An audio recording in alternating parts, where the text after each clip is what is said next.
We've got just what you need right here at Femi Wash Media. Call it the Midas Touch, and you wouldn't be wrong. Let us record, produce, mix, and master your audio like nobody does.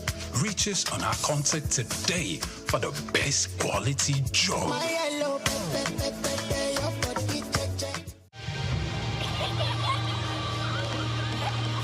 What keeps the heartbeat of a community alive? Is it the courage to create, the power to connect, the vision to transform? Well, it's all of these and more. It's a symphony of ideas, innovation, and industry. But where do these stories come alive? It's right here on The Isle, 104.9 FM, the station where dreams meet action and growth finds its voice. The Isle, 104.9. Business, economy, development. Stay tuned.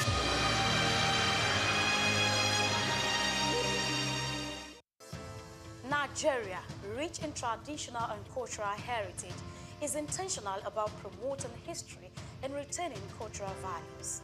The country has succeeded in preserving its identities and that of the forefathers for ages through folklores, folk tales, traditional ceremonies, community-based initiatives, cuisine, and most notably, museums and cultural centers. These institutions serve as invaluable repositories of history, ensuring that future generations remain connected to their roots and appreciate the diverse cultural tapestry of the nation. In Nigeria, there are over 38 museums comprising national, state, and privately owned institutions scattered across the country. Each of these museums plays a crucial role in safeguarding Nigeria's vast historical wealth, with collections that reflect the uniqueness of different ethnic groups, traditional practices, and historical transitions over time. In Lagos, the National Museum, located at the center of the city in Onikon, claims a notable collection of Nigerian art, including pieces of statuary, carvings, archaeological, and ethnographical exhibits, among others. Of particular significance is the terracotta human head, known as Jema head, dated between 900 and 200 BC, which is part of the renowned Nok culture. The piece is named after Jema, the village where it was discovered. The museum is administered by the National Commission for Museums and Monuments and remain a key educational and historical attractions for visitors.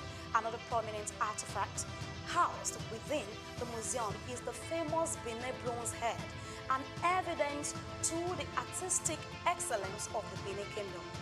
The museum has a lot of functions, some of which are to educate, to entertain,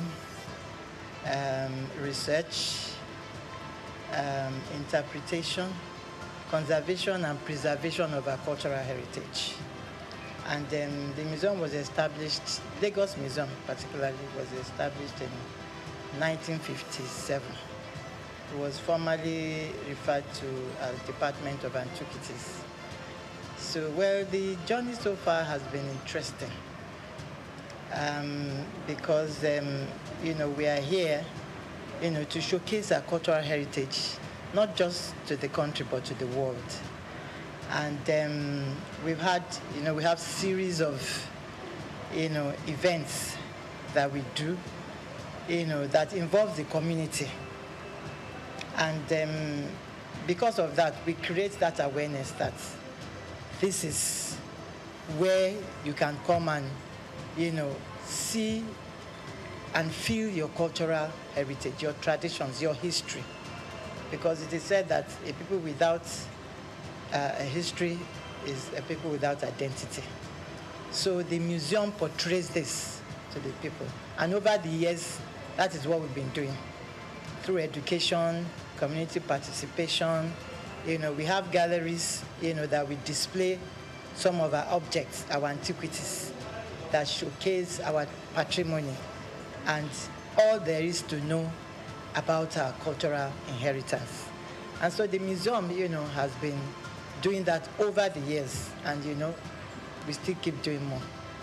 The Lagos National Museum was founded in July 1957 by English archaeologist Kenneth Murray, following the submission of architectural sketch in 1948 at a conference on museum policy in Nigeria. Kenneth Murray collected several traditional masks from Cross River State to display in the museum's early years, according to historical records. The primary purpose of structuring the museum was to preserve Nigeria's historical artifacts and cultural heritage. Fortunately, that vision has remained alive to this day. The museum serves as a significant tourist attraction for Lagos residents and international visitors alike, offering an immersive glimpse into the nation's past.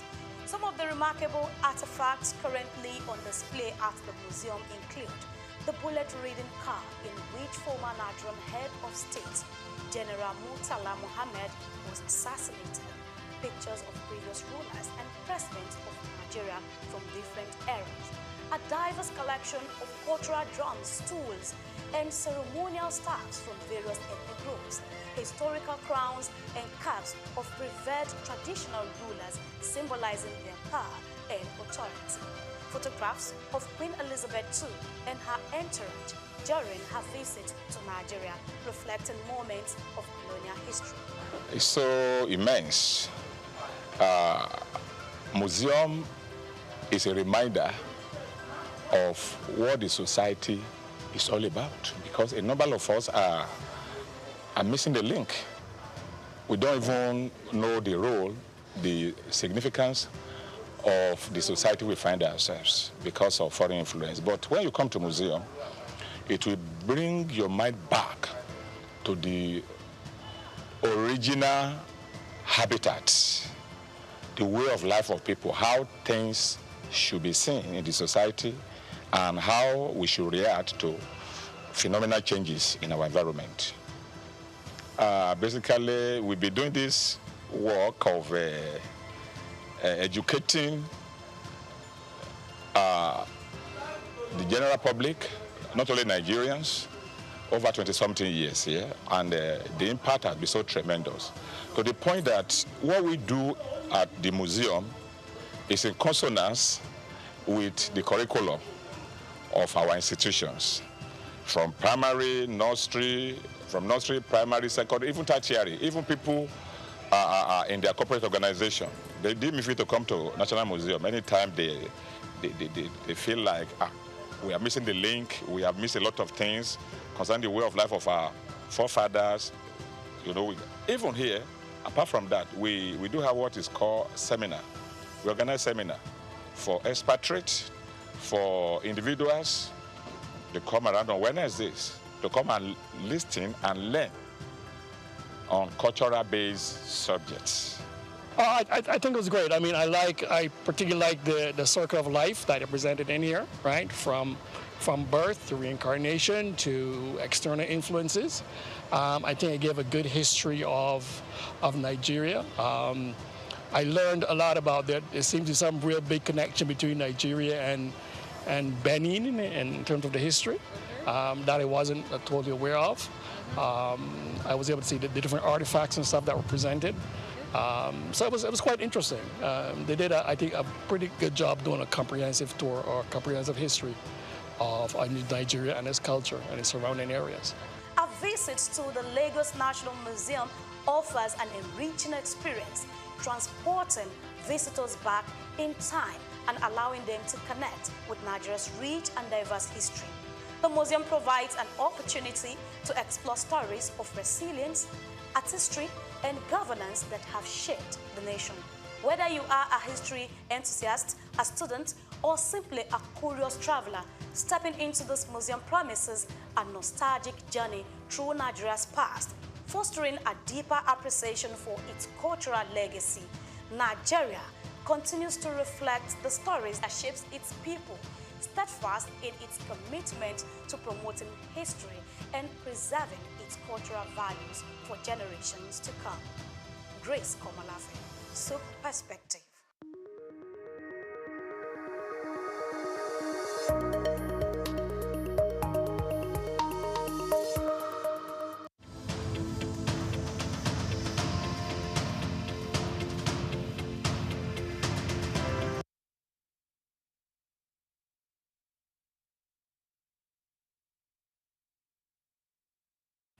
Hello and welcome to Souq News Television, and we are reaching you live from our studios in the commercial city of Lagos.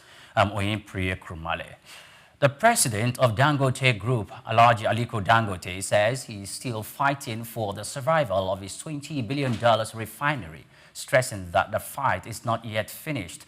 Dangote expressed optimism that he would win the fight for the refinery, stating his determination to fight on.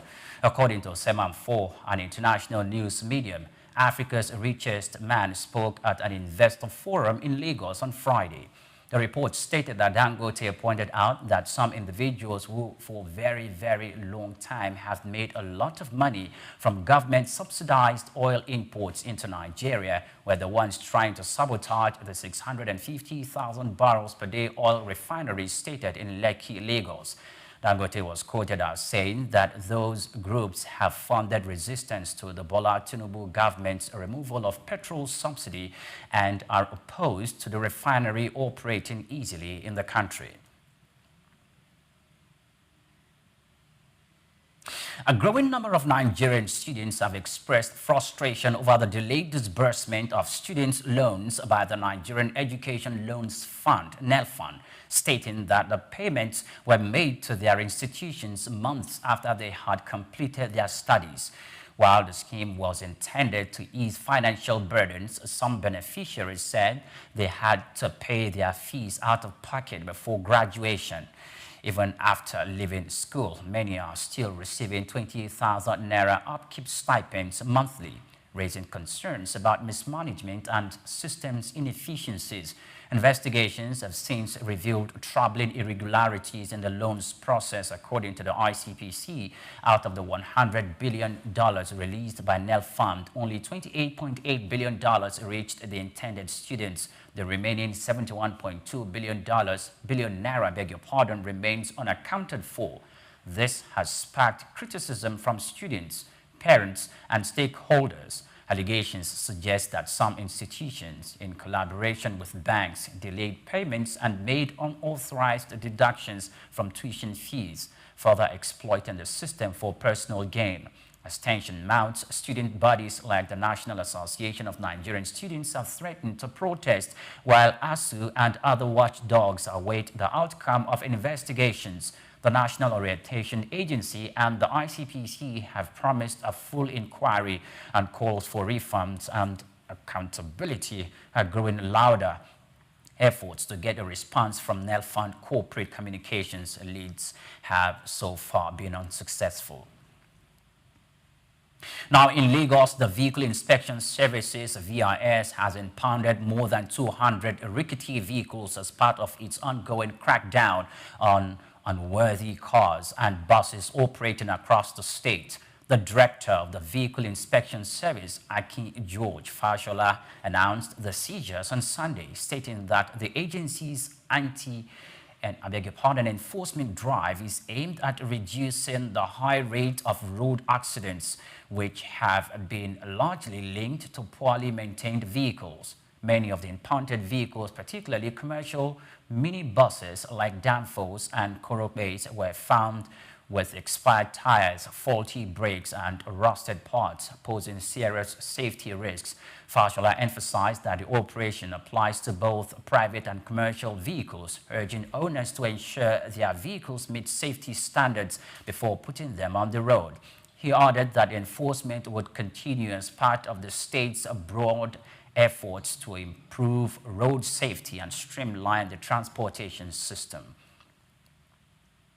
Now, recent developments in global trade have created an opportunity for Nigerians to reassess and strengthen its economic positioning, as oil prices experienced a 15.5% dip in April due to intensified trade exchange between major economies like the United States and China.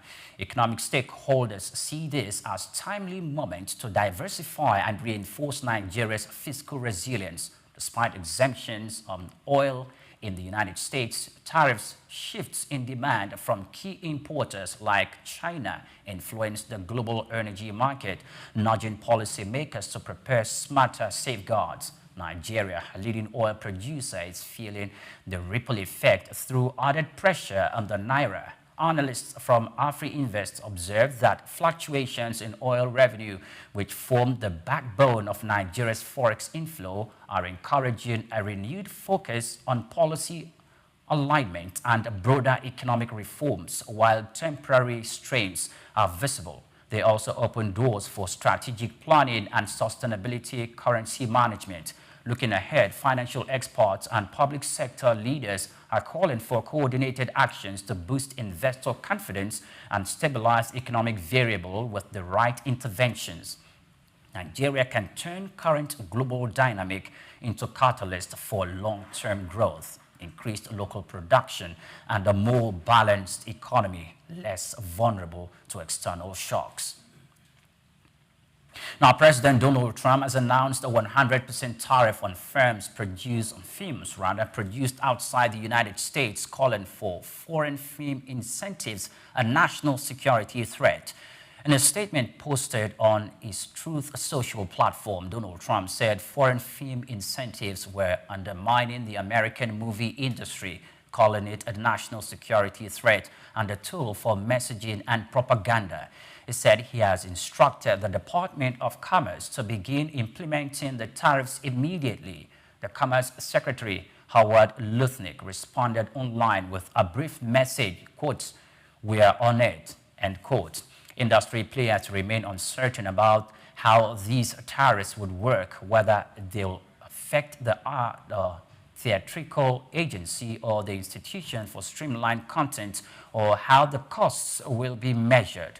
Trump's latest move follows his appointment of actors Jon Voight and Sylvester Stallone and Mel Gibson to a task force aimed at reviving American film production. Foreign production incentives in countries like Canada, Britain, and Australia have drawn many major media companies away from Hollywood in recent years. A study by research firm Prodro found that nearly half of all big budget films spending in 2023 occurred outside the United States, with the Los Angeles seeing a 40% drop in production over the past decade. President Trump says the new measure is part of a broader push to bring back jobs and influence tied to the American film industry. Now, that's all we have for you. Many thanks for watching. Do well to follow us on all our social media platforms at Souq News TV. I'm Oyin Priye Kromale. Good morning to you.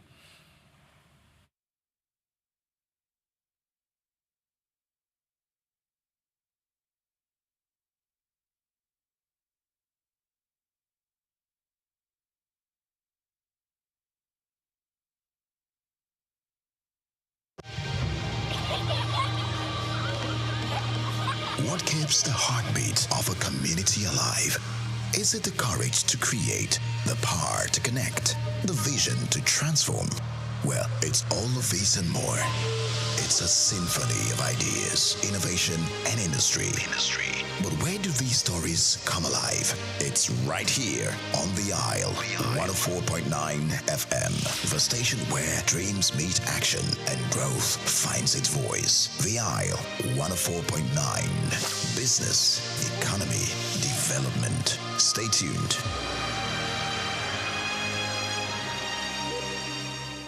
Of the year 2025, and the winner is Souq News Television.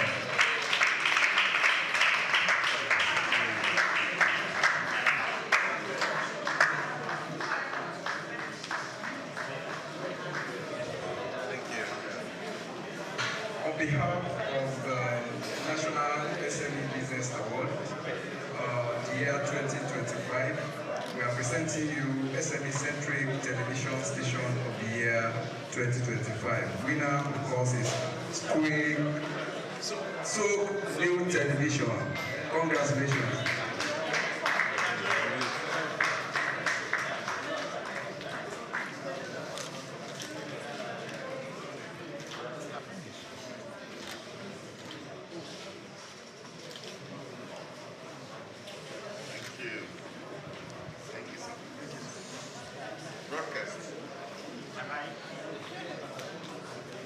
Thank you, sir. Thank you. And to present the next award will be the National Vice President. I think content they say today is king in the media. What we're doing today is that nobody's creating content for you, you're actually creating your own content. Take for example, you produce granite and you're showing on your mobile phone, for example, the process that you take to produce this granite as it comes to the market, and people are looking at it and they say, oh, how hygienic that you are. They're not just buying something because you also find it. Because there are too many narratives in the social media, for example, today, people believe that there are some certain things that want to buy chips on the road and say, oh, they are using chemical to produce it.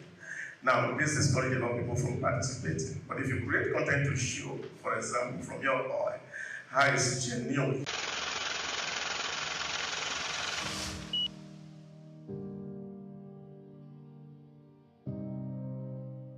Wole Soyinka, born Akiwande Oluwole Babatunde Soyinka on July 13, 1934, in Abeokuta, Ogun State, southwest Nigeria, stands as one of Africa's most celebrated literary figures and a global icon of resistance against oppression. His life and works reflect an unwavering commitment to justice, culture, and the transformative power of arts. Soyinka was born into a Yoruba family in colonial Nigeria, an environment that exposed him to both traditional African culture and Western education. His father, Samuel Ayodele Soyinka, was a school headmaster, while his mother, Grace Eniola Soyinka, was a devoted Anglican. This blend of indigenous and colonial influences deeply shaped Soyinka's world. Soyinka attended Government College Ibadan and later proceeded to the University College Ibadan, where he studied English and literature. Soyinka completed his education at the University of Leeds in England, earning a degree in English and later a doctorate degree. In the late 1950s, Soyinka began working as a dramaturgist at the Royal Court Theatre in London. However, his passion for storytelling and cultural preservation drew him back to Nigeria, where he founded two theatre groups known as the 1960 Masque and the Orisun Theatre Company. Soyinka's works, often a fusion of Western dramatic techniques and African themes, address universal issues of justice, freedom, and human dignity. His early play, titled A Dance of the Forest, which was introduced in 1960, written to celebrate Nigeria's independence, critically examined the nation's socio-political trajectory, setting the tone for his career as both artist and activist. Soyinka's activism became more visible during Nigeria's post-independence years. In 1967, during the Nigerian Civil War, he called for a ceasefire between federal forces and Biafran separatists. This led to his arrest by the military government, and he spent 22 months in prison, where he wrote a short drama titled The Man Died, Prison Notes, a harrowing account of his imprisonment and a profound critique of authoritarianism. Soyinka has authored more than 20 works, including plays, novels, poetry, and essays. In 1986, Soyinka became the first African to win the Nobel Prize of Literature, an achievement that brought global recognition to African literature. Soyinka remained an outspoken critic of oppressive regimes, often at great personal risk. His activism extended beyond Nigeria, addressing global issues of injustice and human rights. During periods of military rule in Nigeria, he went into exile, continuing to write and speak against tyranny. Today, Soyinka is celebrated not only as a literary giant, but also as a symbol of resilience and moral courage.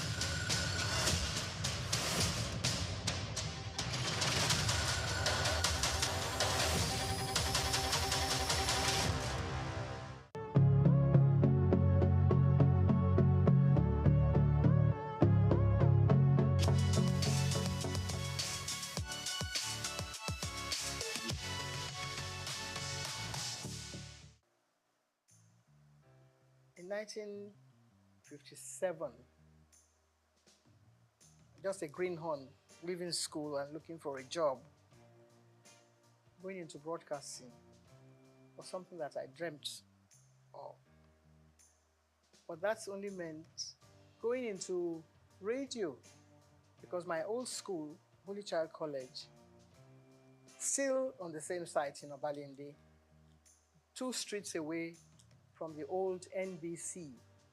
I still can't forgive whoever changed the name to to something else that is being called now FRCN. Because if the BBC remains BBC 100 years after the founding fathers, dreamt of starting television, radio from, all the war years and learning a bit from America. It all started from America. Because we were taught about all this. Every time they took us from school to take part in, school's debates on radio, we just walked across. It's all in Obalende and Ikoyi, Balende/Ikoyi. So I dreamt of doing something along the line. And then one of my teachers left us high and dry and went to be a newsreader on radio. Marie Tabio, who later became Mrs. Irikefe. Then we had people like Tung Adedoyin and Souq. We used to listen to them on radio on the old, you wouldn't know anything about that now, the rediffusion. It was just, a little box in your home, and everybody looked forward to either listening to the 7 o'clock news in the morning or 6 o'clock or 7 in the evening. So that was all all I had to do with broadcasting. And who was going to take me there was another matter altogether. Who would take you, little 16, 17-year-old girl, into broadcasting? But one had been bitten by the bug then. So, and only God knows where whatever dream you had was going to lead to. We read poetry, we did radio show, stage shows in school. Catholic schools were very good for that. And my old school, just celebrating 150 years of its existence, just down the road from here on Broad Street. The nuns, they were all white nuns. No Nigerian nuns at the time that we were growing up. So all the dream they had, this kind of dream that we have now, going to England, but they were coming here to teach us. So I had learnt a lot of poetry, I had taken part in Festival of Arts, and I had gone to, the biggest hall we had then was at King's College, which is also down the road. Means of transportation was your SS foot. No BRT, no bicycles or whatever. So we did it all just walking around and learning from our teachers. And of course, our mentors were the nuns, like I said. So in my wildest dream, there was no way that I was thinking of going into anything like broadcasting. That is going back to answer your question. But they had a lot of plans for the girl child. And not along the religious lines now, but actually they came to actually engender this whole idea of pushing the girl child forward. And not just me, a lot of us. People like Mrs. Francesca Emmanuel, they also went through the whole gamut of all this dream that I'm talking about. Television itself was brand new in the world. I have to talk about radio because that was what I knew as a child. But television, when it started, we didn't even know. Maybe in America, and then it went to Australia, and then to France. No. France came after Nigeria. You wouldn't believe that, would you? That we were number 6. America, Britain, Germany, Australia, one other country, and coming now home to Nigeria, where you cannot help but give a lot of credit to the dreams of people like late Chief Obafemi Awolowo and one of his ministers then, Chief Anthony Enahoro. So that's how I believe this whole package was placed on their laps. and sold to Nigeria, to the Western Nigeria government. On the radar were lots of other people like me who had dreams about becoming Miss Nigeria. So maybe that will now give you a little background about how I took part in the Miss Nigeria pageant, Western Nigeria, and I became Miss Western Nigeria. Somebody must have fine-tuned some little knots somewhere and said, okay, you probably might be able to deliver. Because you are being interviewed when you go before the panel of judges. And somebody must have said, okay, that's a good material, you can come and take part in this. Before then, we had other people, Anike Agbaje Williams, Oliola Sokwe, who were working on radio. My dream was to work in radio, but then I missed that. And I was nursing, that dream of still going to radio. Never knew what television was all about. So maybe that answers your question, I'm not sure. But I took part in the Miss Western Nigeria pageant and I won. Took part in the Miss Nigeria contest and came second. So that meant that I didn't win. And if one of the, maybe the prize was to go on TV, it wasn't even there. It wasn't written into the, program that whoever did this, but the person was going to go to England. And so Helena Yemeluna, who won that contest, went to London and fulfilled her own dream. But I was still biting my nails, waiting for when I'll be able to get a job. There were other things that girls could do. You could be a nurse, you could be a teacher, you could be an assistant, a dental assistant. All those were things that young ladies, can, fulfill their dreams along those lines. They're still there. You still have young ladies. Mrs. Muritala Muhammad, the first time I met her, she was a dental assistant. Little did we know that her husband was going to be the head of state and she would be first. So you see, lots of things were there for the young girl who wanted to learn, who had the talent, and who wanted to perform, and who wanted to work hard. But now I don't know if girls want to work hard. All they want is, the table to be set, and then they come and, partake of whatever is there. It wasn't too difficult at the time that I was picked as one of the people to come and appear in WNTV. The audition was actually carried out before my time. I got involved in so many other things, trying to get a job, something to secure, something, to alleviate poverty. There was not too much poverty in Nigeria at the time because people could still eke a living for themselves and, get by in society. But I was lucky that I had an aunt who was a nurse in the hospital in Ibadan, UCH in Ibadan.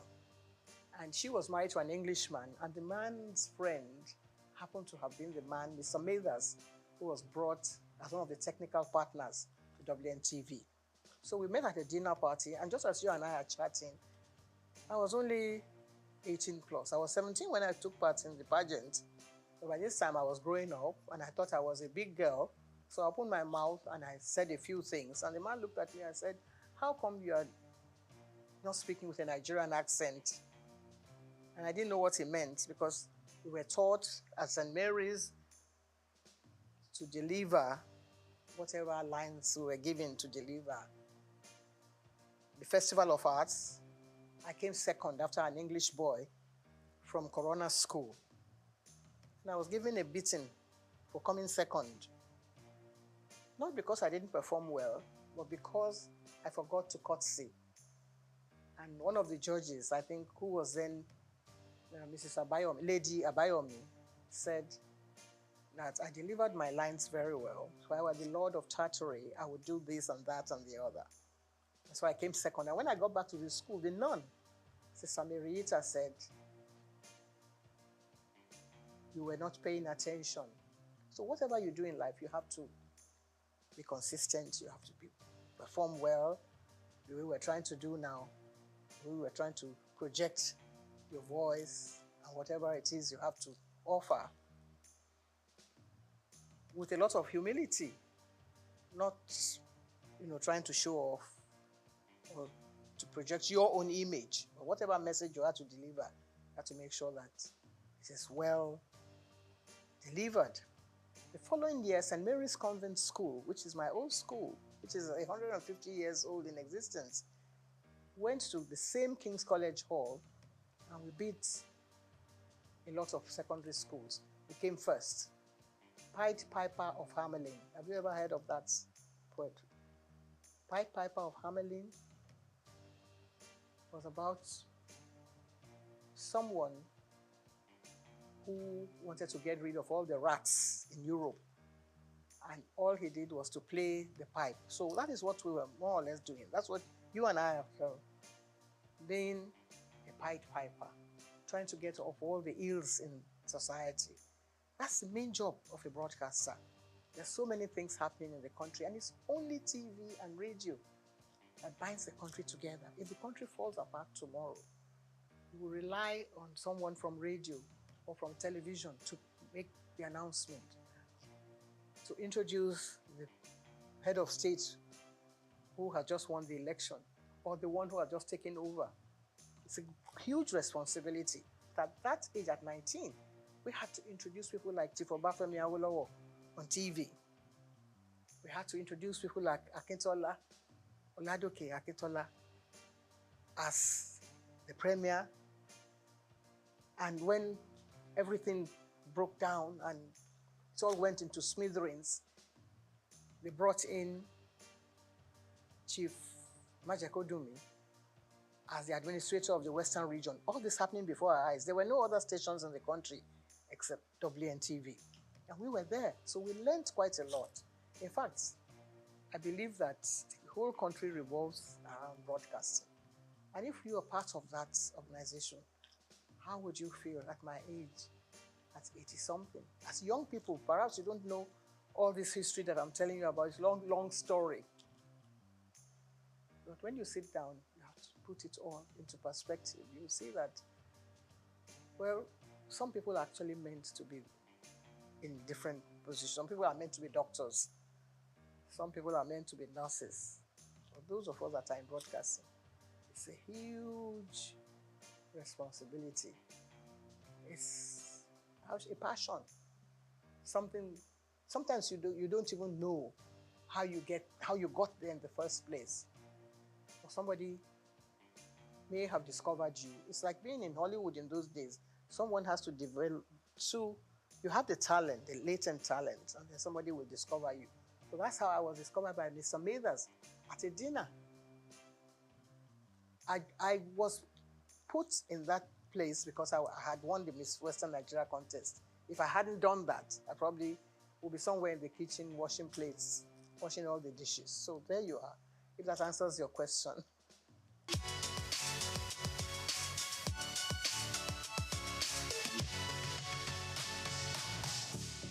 Well, there's no one that actually picks someone and puts you plonk without, I mean, of course, if you don't have any experience on the job, you have no business being there in the first place.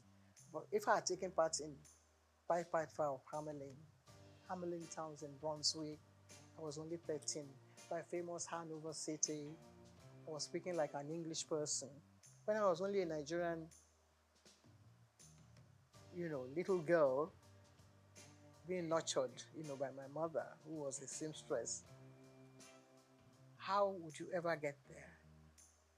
But you already have that background, that solid background on the rock, as it were. So, by the time I was ready to go on TV, I had learnt from all the other, people that I mentioned their names earlier, like Anike Agbaje Williams. And I wouldn't say it was easy, because you always have that, butterfly fluttering in front of the camera or wherever.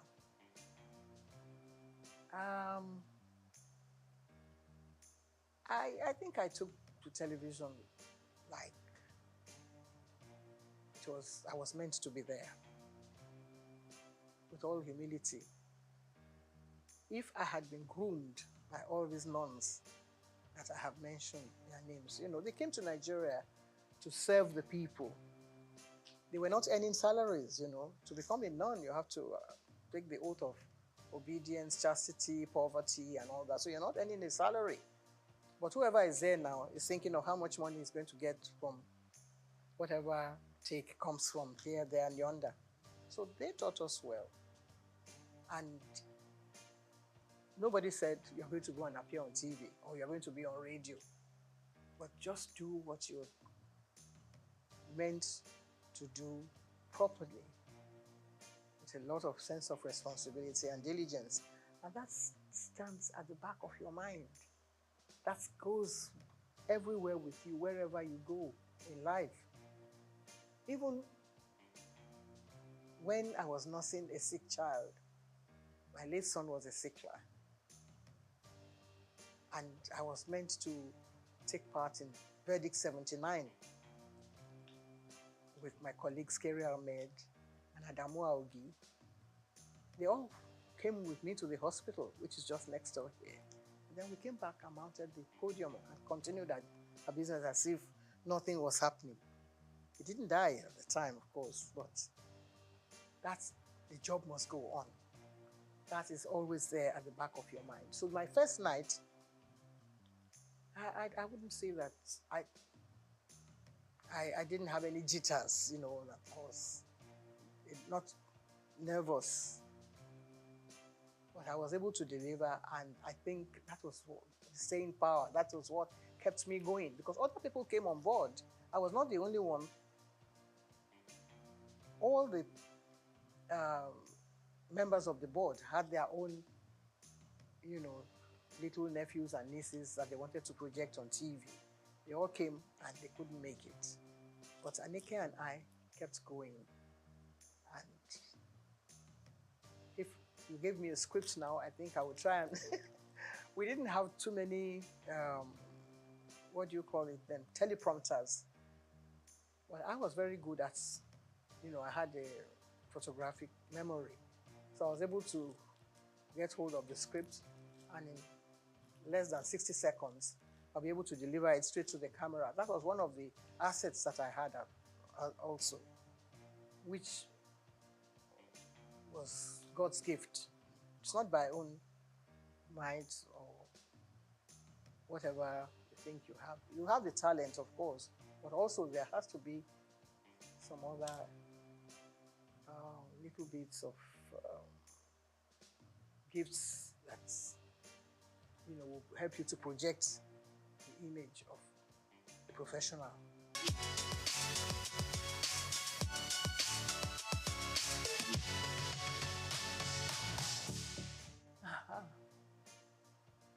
A lot of controversy.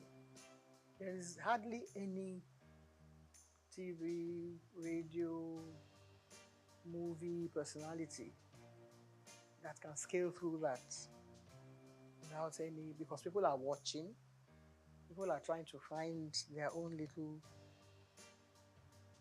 bits of criticism here, there, and yonder. You can't be a goodie, 2 shoots without, any, how shall I say it, problem here, there, and yonder.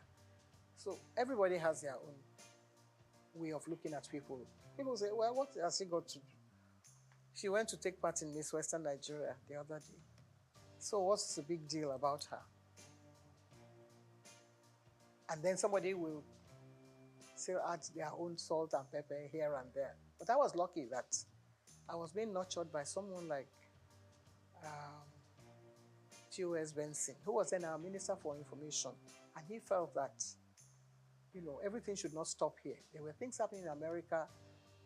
He made sure that my name was there. I was at the inauguration of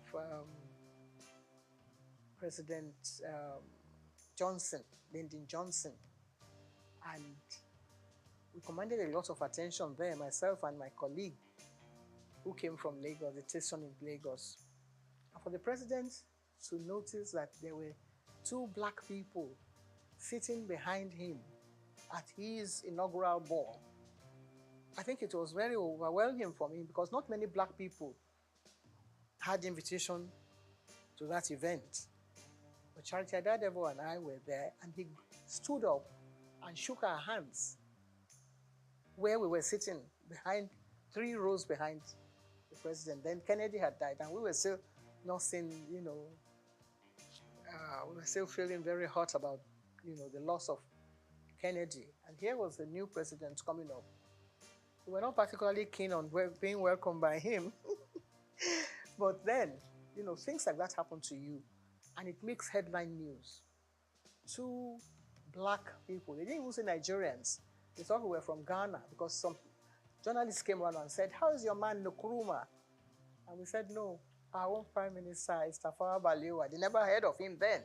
But then they had to go and carry out their own study and find out who Tafawa Balewa was. And of course, the whole country was very proud of us that we went and actually stole the show at the inauguration of President Lyndon Johnson. So many other things happened. When I came to London, the British Information Office, they were trying to look for someone to host their program. That just happened to be around, so they picked me to host their program. But you don't ad-lib on any of those stations. Everything is written out. The questions, even your answer will be written. You can change it around a little bit, but they make sure that you said the right thing at the right time. So that was how we were able to gain attention. German television also invited us because they were interested in Nigeria. See how the German chancellor came to Nigeria.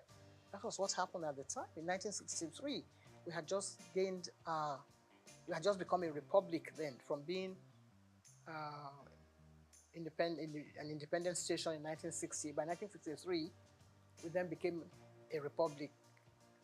And we were chosen to go and appear on German television in Berlin. And they wanted a little bit of culture. So Benson had his own band. So we were chosen to go and represent Nigeria then. Nobody knew who the ambassador was, but they wanted to know who was presenting something on TV. So that's how important television has been. And that, in fact, we were the first television in the whole of Africa. The very first station, WNTV, that was a call signal. WNTV, first in Africa. There's nothing like that now. Nobody wants to know whether you are first or second. But the station that is being run in Nigeria, I think, has the largest number of stations than any other country in Africa. We have about 21 stations, and now it's still, still counting. And yours is coming on board, and so many others. I think next to America, Nigeria should have been the best country for television broadcasting in the whole world. There's not so many countries in the world that has as many stations as Nigeria.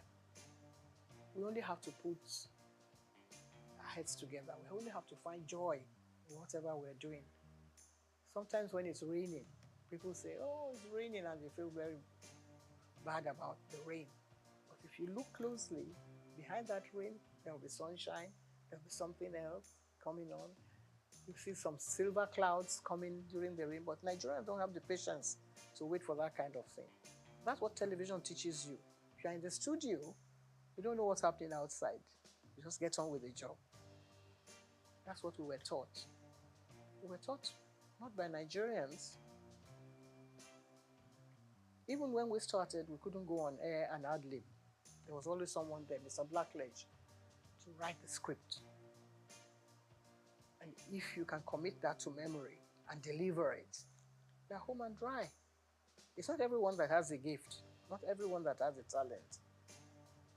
It's God-given. And if you listen as a child at 17, 18, 19. At my own age, I learned from school, and I was able to impart this into the job. So within a few months, we got double promotion, all of us, because we were doing very well. Anika Agbadi was excellent. Sope was superb. And so many other people reading the news. We were the first female to read the news. Women were not allowed to read the news. Nigeria started it. BBC wouldn't allow a woman to pick up a script and read the news. We were already there. So that's how we were able to gain this global attention that you mentioned.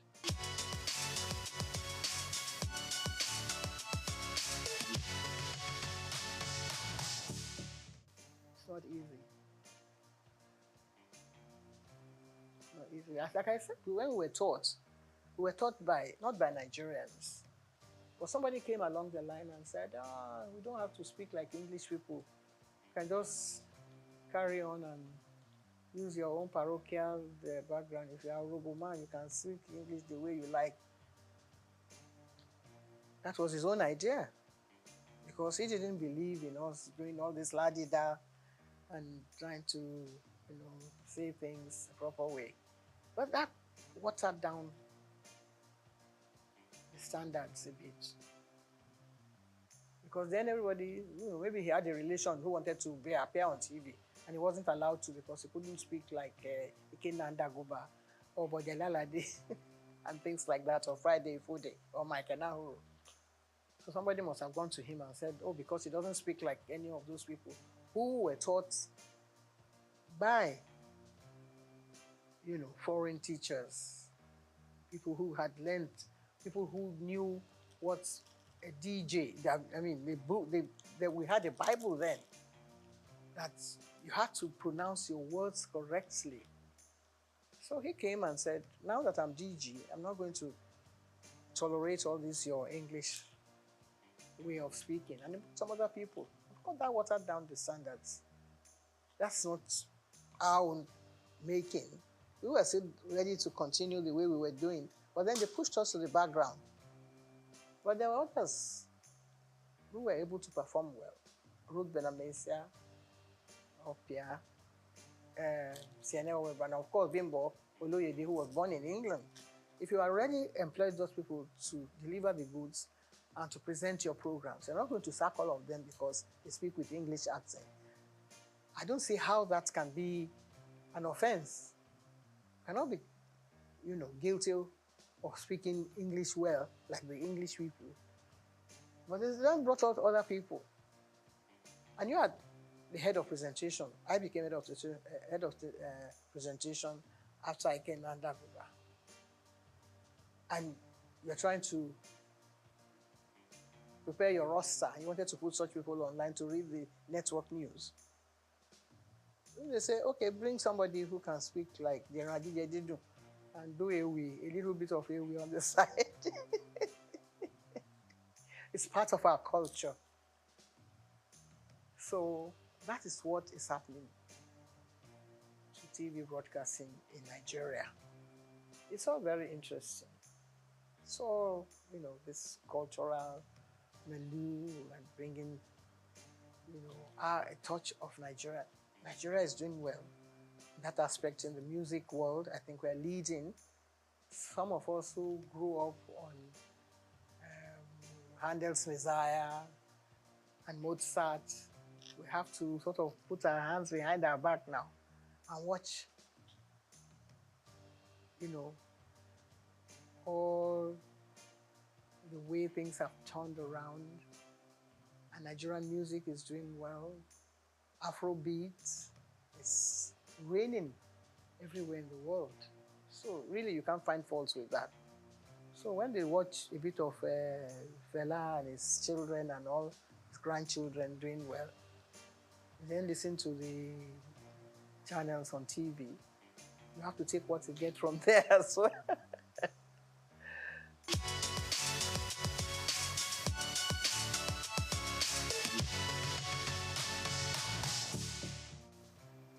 If somebody can wake up one day and say, why should your station be called the Nigerian Broadcasting Corporation? I say it should now be Federal Radio Corporation of Nigeria. Tongue twisting. Takes a long time to come to terms with. If everyone wake up in the morning and say, this is Nigerian Broadcasting Corporation, you have a call signal. Da da da da da da da da da da da. This is the Nigerian Broadcasting whatever. How are you going to put that, into context with the new one? First of all, when you wake up, you don't know whether you are even coming out from the right side of your bed or not. You're going to have to face your audience and say, we are no more the Nigerian Broadcasting Corporation. We are now Federal whatever, which you don't even know where the man, who came up with the idea.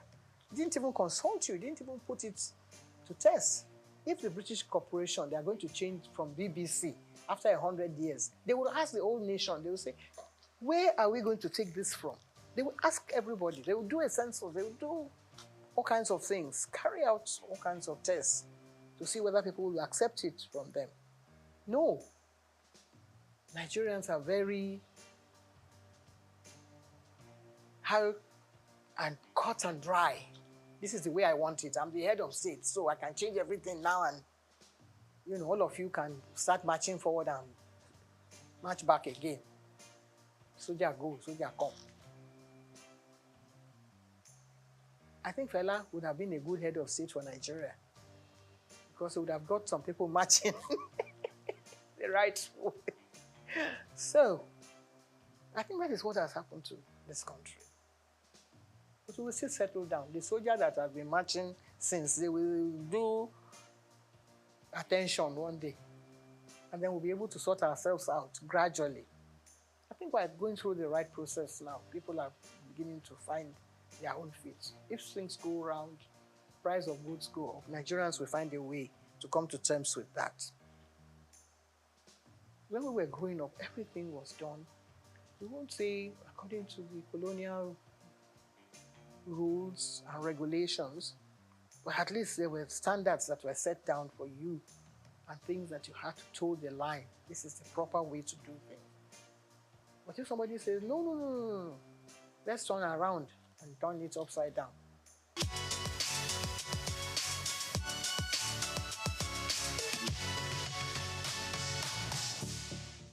First stack. It's the only thing that has happened to the whole world from Nigeria that shook the whole world. That brought everybody attention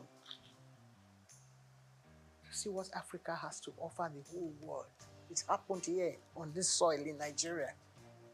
I was a member of the ceremonial committee. I remember the opening ceremony. There were about 15 heads of state. We've never had anything like that since then. That is what we should ask ourselves. Every head of state that takes over from Nigeria should find out again. It's not from broadcasting that you can get the answer.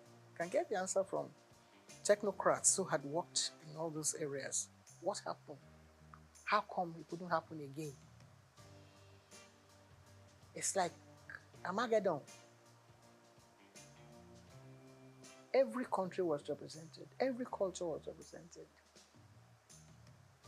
Miriam Akiva was watching us and called us at the station one day and said, even from the way we linked programs, they couldn't expect that it could be happening in Nigeria. We received phone calls. People were sending us bottles of champagne on the air. The links. Bimbo Oloyede was there with me. I was at the opening ceremony. I was yanked from there to come back to the station. From, interacting with the head of state or with our head of state at the time to come and man the station because it was phenomenal.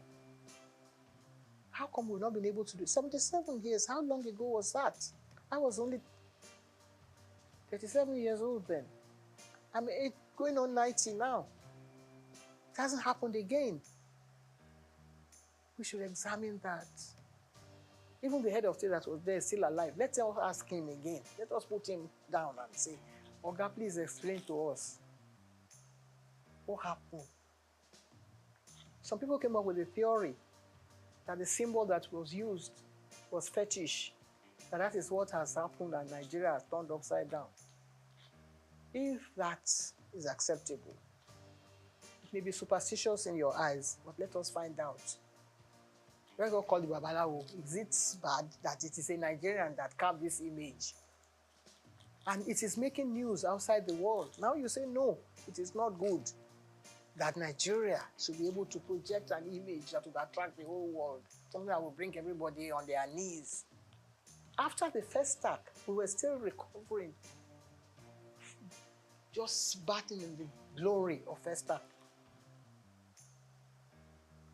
What's this artist, the blind one, who was not part of it, who didn't believe in it? He came and had his own first act, all on his own, from America. Stevie Wonder, he came with his whole team. We had to mount all the cameras back in the studio for him. He had his own 7-day festival here in Nigeria. What prompted him to do that? Other people came. They wanted to know what was happening in Nigeria. What has happened? We couldn't have another festival since then. What do you think went wrong? Nothing went wrong. Everything went so well that people wanted to destroy our own Nigerian people, wanted to destroy the glory that's this whole thing that's emanated from it. It hit the whole world. People are asking, when you go to Britain, you say, what happened? Why aren't you having? I had a friend who was head of the, he was from the British Guyana, a black guy. He was friends with everybody. He knew all Nigerians. Said, what happened? Why are we going to have another festa? Professor Ian Hall, he keeps asking me.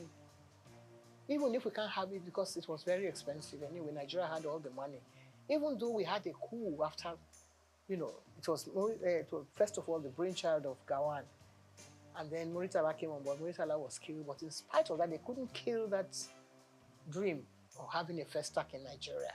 If we are able to bring out all those programs again, I think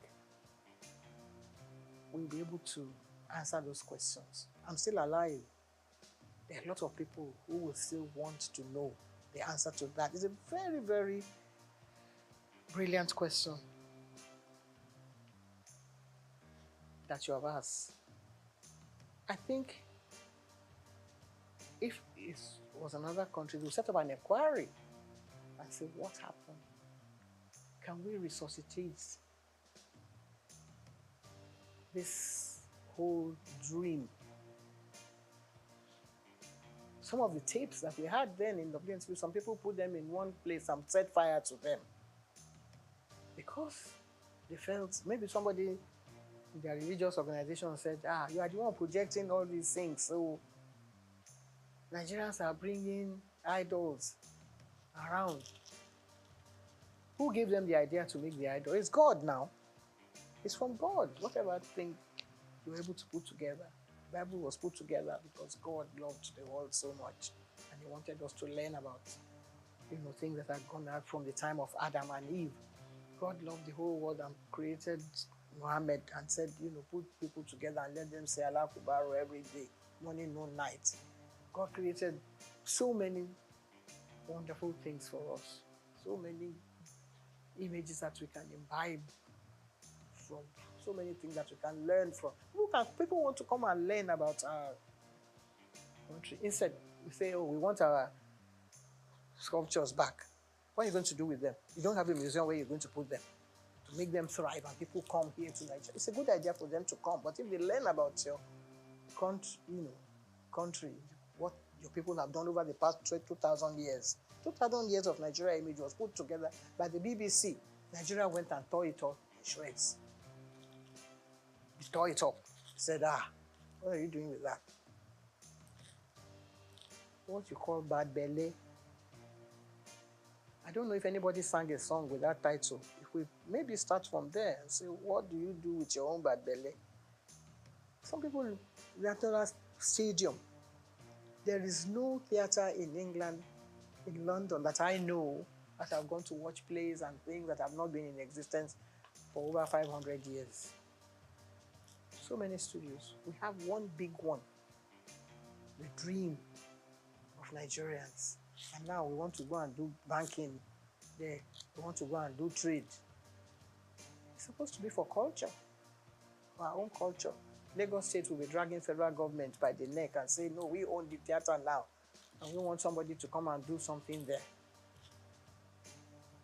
If we can only put all these things behind us, the evil that people have done in the past, people like Julius Caesar, when they were writing all those, like you're asking me now, I'll be there to answer, because I saw it all unfold before my eyes. The image of Nigeria will come tops. All the stations in Nigeria should get involved and do stories on this question that you've asked me. A very salient question, and I love it so much. That might be able to revive the image of this country and let us know where we are heading, in what direction, and bring us back to really the point of salvation.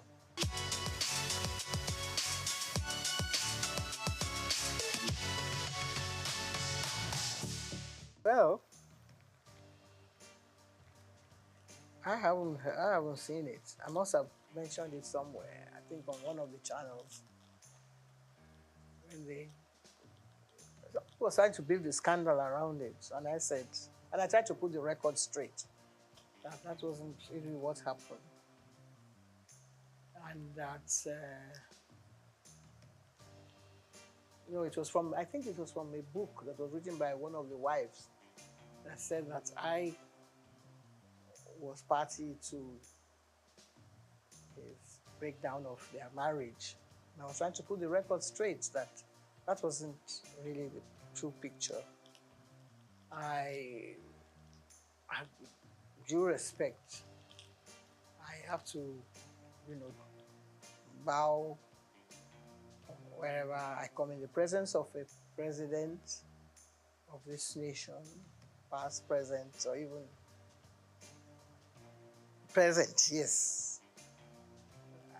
I hope I'll still be around when we have others coming on board. But I was taken aback that the head of state asked me a question that,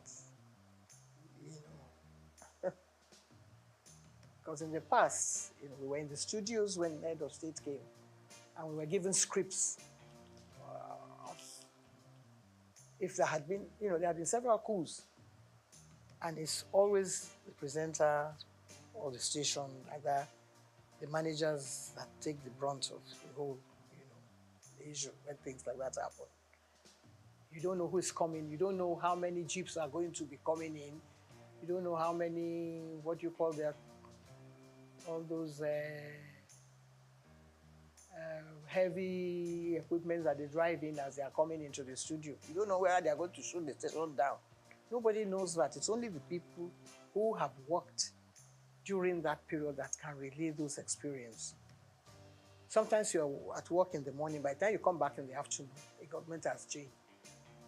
And if you haven't got maybe your ID card, you won't be allowed into the station, or somebody can throw you in or into jail. So all this had happened in the past. Nobody has told any of these stories. People like Segun Lushola or Dr. Kolade. Somebody might come and say, so has happened. I was driving my former husband to work in the morning. I dropped him at the station. By the time I reached home, there had been a coup. Murtala had been killed. And they were under siege, the whole station. Just imagine that kind of scenario. Things like that had happened in the past.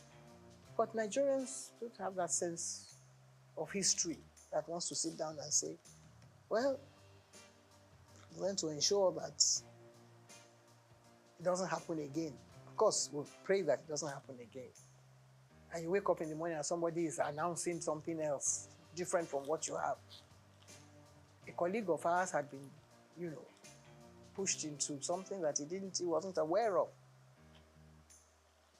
Those are kind of situations that have happened in the past. But this one, we were all dressed in ceremonial costume and trying to, I was the only one that was asked to stay in the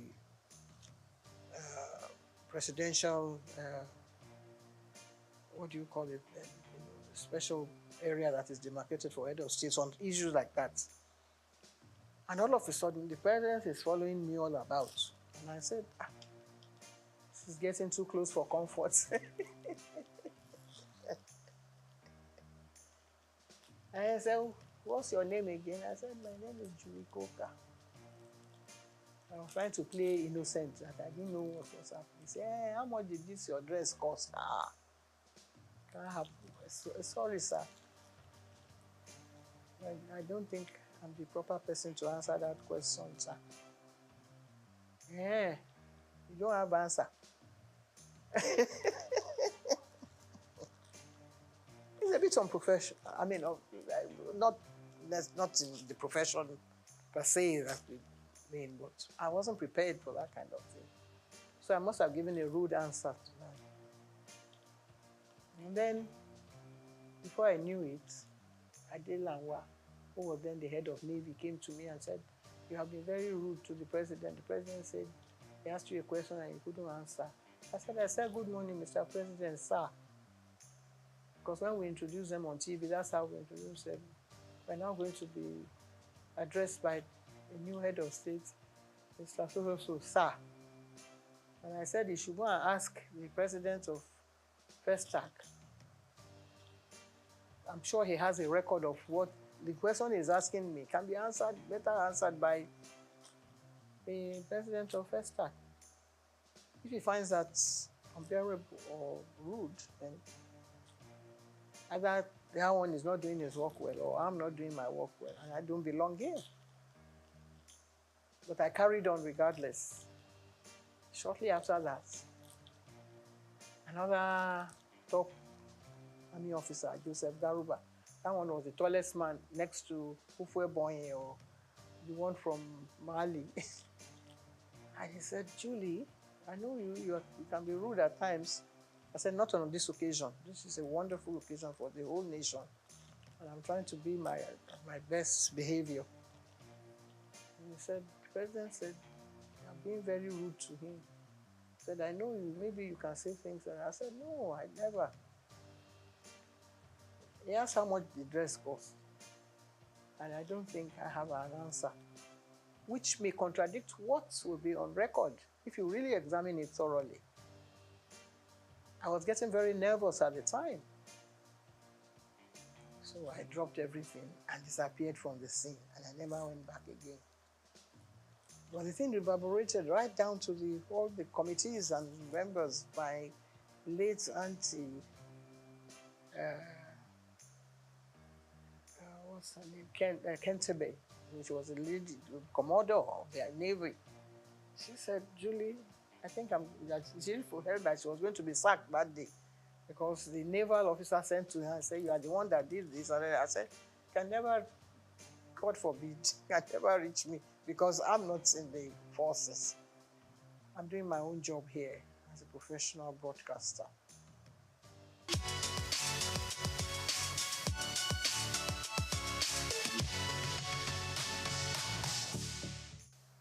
Well, I think it has reached a stage now where whatever you say might be taken against you because there are so many people going to court now and people sent to jail, but things were not as bad as they are now because some of the gory stories we hear and people being, penalized and sent to jail, I think it has reached an astronomical level that it's something that's actually, maybe it was there and people did not want to open the canker worms and let us see what is really happening. In my own case, it was a deliberate attempt on the part of an aunt of mine who felt that there's no child that should continue going to school at a certain age. And they were trying to arrange for me to get married to somebody. And you know, it's a tradition of our people, you know, in Delta, to find out whether the girl is still a virgin. Then they go and look for one old man. It's not this, the one that is happening is child abuse now. I don't know what to call that one. There are other cases too of children being sold into, you know, prostitution and apply this a trade that by some madams, which is not really acceptable. But there are other areas that maybe some parents cannot pay for their children's school fees, so they send them, you know, into child labor or whatever. I think every child should be given a chance to have, you know, proper education. If all can start free and fair education to children, whether, you know, all genders, boys and girls. In some other parts of Nigeria, they believe that, you know, that it's not acceptable in their religion, and so they still keep the children down and send them into early marriage. And a lot of people have dealt, people like Dr. Simi Johnson, they were in the, you know, forefront of that vanguard to liberate the children who have been kept, you know, into Porda at age 13. And when they have children, they are not able, you know, either they die, you know, premature deaths from, you know, being too early to go into pregnancies and have the children properly and things like that. Different stages, you know, it's a very serious issue that actually I think has been well looked into, not by the United Nations or by, but Nigerian government itself should look at it more, you know, more serious terms and try to find how to deal with it. But there's something that happened in some homes, which is now coming out now, which in the past, you know, members of the family will not allow maybe a woman that is a victim. No, the child is a victim, but there are other, you know, things that sort of trigger down the line, like a wife, for instance, who is watching her husband, you know, trying to abuse children that are under their care.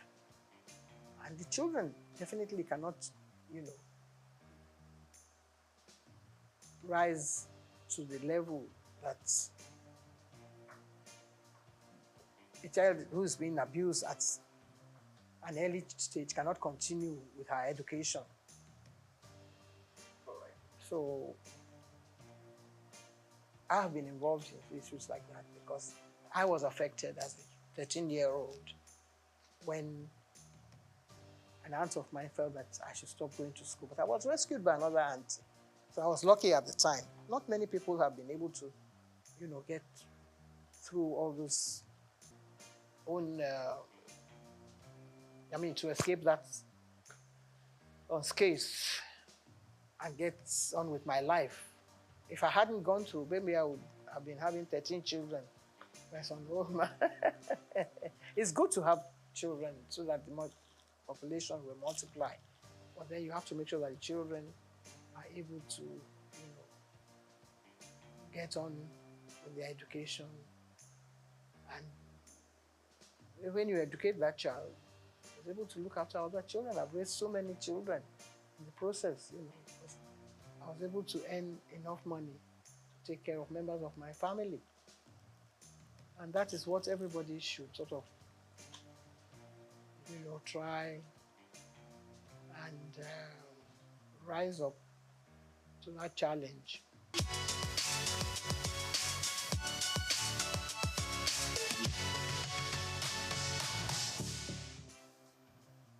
Chief Folani Koka was the Babeto of Lagos. So, and I used to accompany him to the palace of Obaoyekon. And someone then said, well, Yeto, why don't you let... He wanted his wife to be the Yeto, but she rejected it. She said she didn't want to because, you know, she thought they were going to perform some fetish It was just really fetish. My brother now turned to me and said, Julie, do you want the title? I said, no, it's not for me to say, because I wasn't terribly keen. But he said he was going to carry out all the preparations. And I said, well, if you're going to do that, why not? And the late Oba Adeyinka Oyeko graciously offered me the title. I accepted and went through the ceremony. So I've been a year two of Lagos now for getting on 40-something years. We only have one majesty in England. And that is one of the oldest institutions in the world. Some other countries are getting rid of their heads of their traditional rulers. France doesn't have one, for instance. There are some countries in Europe, I think in Finland, that still have, kings and queens and all that. But Nigeria, every little village, every doorstep has one title. This is the palace of the so. It wasn't like that in our own time. You had only one Oba in Lagos. Now you have so many. You have several Obas. This one claiming this and that. Itiosa. Iti whatever. After a while, there's going to be a clash. Maybe not in our own time. So if they're playing traditional roles, somebody will lay claim to some title that belongs to somebody else and another one. There's no end to it. So let them stay the way they are now. If they want to multiply, that has nothing to do with me because we don't have any say in that. It's not, because you can say now that this station is trying to sell this idea to be propagating an idea that should not be. I don't think anyone should play any constitutional role. If each one has its own, in the states, at the state level, they take it, I think it's rotated after a while. One steps down, another one takes over at that level. If they want to go and attend the meeting at the House of Assembly, that's up to them. But at the federal level, I think, no. No. I don't approve of it at all. Because then you will have some woman coming on and saying that he's the one that is entitled to the title. It's not, I don't know whether any African country actually accepted that sort of thing. So Nigeria shouldn't start. Nigeria at certain points in any of these things. Once Nigeria starts, other people will start. And before you know it, the whole thing will skyrocket and another war starts. We have enough problem on our hands as it were now.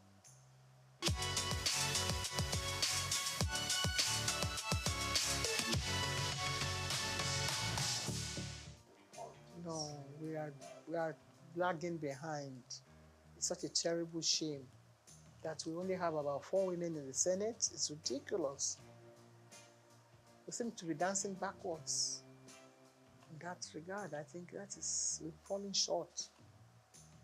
Totally. There was a time when there were more. There doesn't have to be more women in the Senate. I think there should be maybe 50%. Not even 30-something affirmative, whatever that they went to Beijing to talk about. There should be more. There should be more women participating in politics. I don't know whether it's because. No. I don't want. I just believe that we should have more women in politics. Because women are more sensible. Women are glamorous, they come out looking beautiful, but their contribution to national issues, I think, more. Look at a man who went to beat up somebody in the house, and then he says he's a hero. Hero of where? That kind of man should not be allowed to even come and address the press. Maybe the press find it funny, humorous to feature somebody like that. There's no woman that will come on TV and speak like that. If you examine every single one of the men, they all have different issues. Some of them have issues about wives and men and things that they have been doing, or they are corrupt and they have been taking money, dipping their hands into different coffers. No woman would do that. I think women are more, serious-minded. and they address issues the way they should be addressed. And they will take more care of issues that affect the nation, girl-child issues, health issues. The men don't even care about health issues. They don't even want to know what's happening. The men even wear bigger agbadas than when they are going to the house. First of all, they should cut down on the amount of clothing that some of them wear. They spend more time thinking of their image, how they're going to appear. Since television has now gone into the chambers, you find that they spend more time, on things like that. And it's ridiculous. We watch other countries, the way their parliamentary issues are being addressed. We're not learning anything from that. We shouldn't be learning from them. They should be coming to learn from us if we're doing the things we're supposed to be doing properly.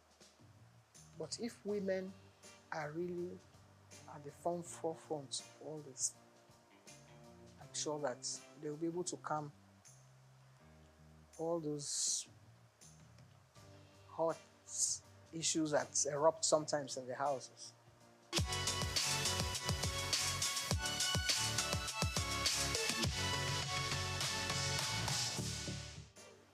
With worry, my mother. I was brought up as an Ichekiri child by my mother. I was taught to sing Ichekiri songs, to speak Ichekiri well, to address issues that affects the people of worry. My stepfather, who also brought had a hand in my upbringing, was an Ichekiri man. So I think that takes care of all those things.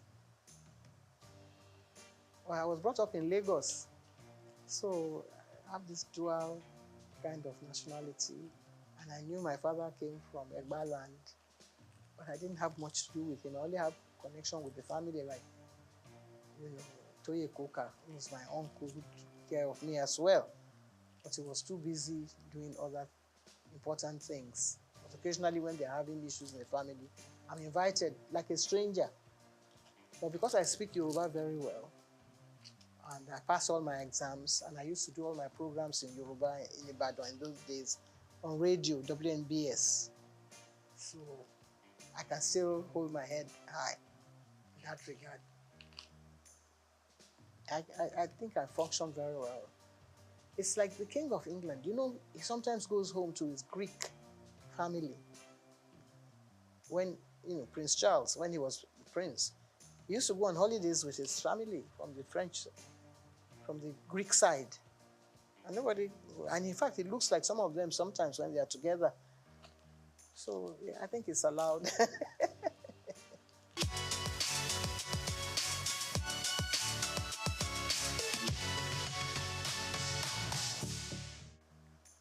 Well, one of the first one, my 40 years in TV, which is actually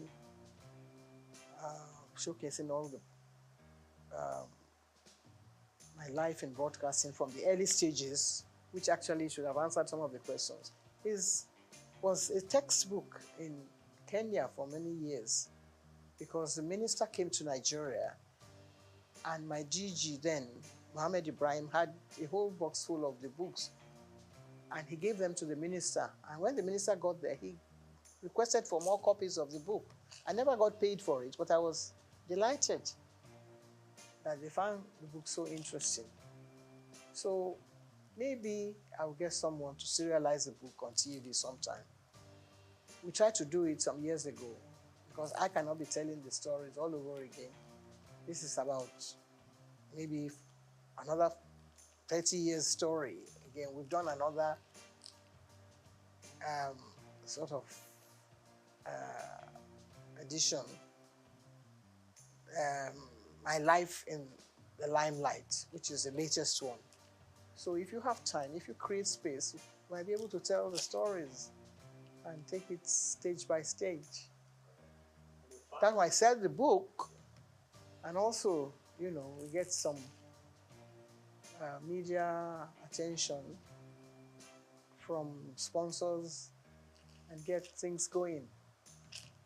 The sky will be the limit then.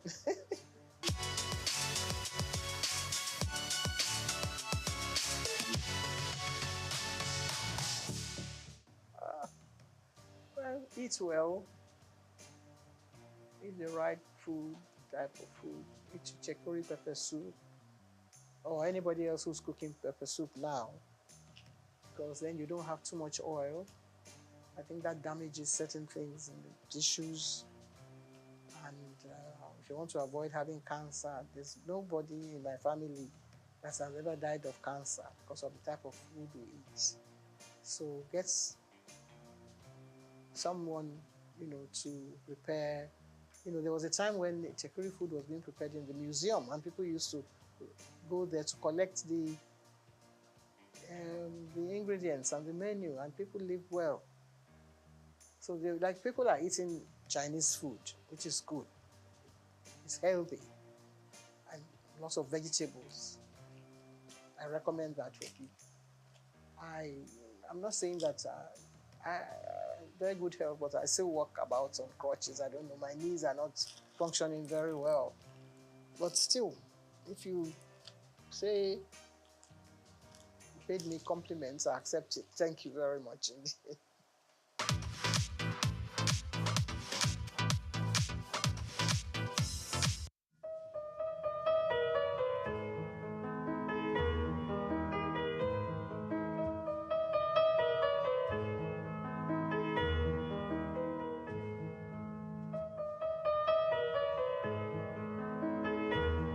We're going to have increase in the number of facilities that we would visit in the year 2025 by 30%, that would have improved compliance and enhancement of data-driven decision making using data analytics, that we're going to strengthen collaboration between our partners, and we're going to have 25% increase in our compliance rates by carrying out the key strategies. We want to expand our monitoring coverage. We want to enhance our digital infrastructure by integrating a secure online pathway. We also want to include the e-learning platform and our mobile platforms on the digital infrastructure. We want to strengthen our community engagement and build capacity of both the farmer staff and our partners. We want to drive innovation and research. This year, we want to carry out research on quality of care. In doing all of this, we want to make the health facilities in Lagos safer by leveraging on technology and ensuring that all our processes are data-driven. Thank you very much. Thank you very much, Dr. Onoriede, Dr. Nibo Shinawo, Dr. Veronica Iwayemi, and Dr. Abiola Idowu. Your Excellency, the Governor of Lagos State, Mr. Babajide Olusola Sanwo-Olu, the Honorable Minister of State for Health, Dr. Isiaq Salako. Taking us further in the comparative study, I want to especially welcome a professor and consultant medical parasitologist at the College of Medicine, University of Lagos. He coordinates the International Malaria Microscopy RDT Quality Assurance Center, as well as the country's World Health Organization malaria specimen collection sites in the College of Medicine, University of Lagos. Ladies and gentlemen, please let's put hands together for Professor Wellington Oyibo for the very short comparative study. Thank you very much. Thank you very much, His Excellency, Executive Governor of Lagos State, the Honorable Minister of Health, here represented here by the Minister of State for Health. Ladies and gentlemen, first of all, this is historic for us. This is a path we have planned, prayed for, and we are happy that it is happening. Mr. Governor, thank you for all you do and for making this happen myself. I'm so happy and grateful to the Honorable Commissioner of Health. He has told the story. So I'm going to build on those stories as I make this presentation. I don't have much time. And part of the whole thing is the advances that Lagos has made for over 2 decades. The world is hearing it, and the distinct nature of this project through the impact project itself, which is calibrated around the impacts that this project will be again for Lagos States. My slide, please. So what we know about malaria, in the 15th century, why was it called malaria? It was called malaria because the cause of that fever illness was not known. And it was connected to marshy waters. So malaria in Greek is foul. And that was all they could do. And it took some another 100 years before it was connected to mosquito bites. And today we are talking about fever and say all fevers are malaria. So are we going to the 15th century? And this is what we're trying to really unbundle in Lagos as 16 over 50 million people. My slides.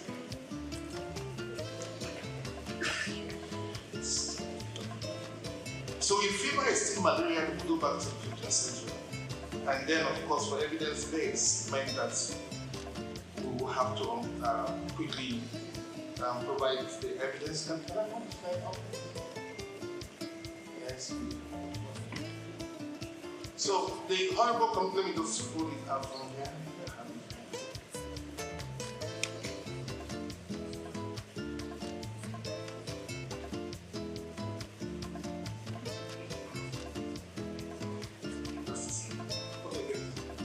So I've given this background.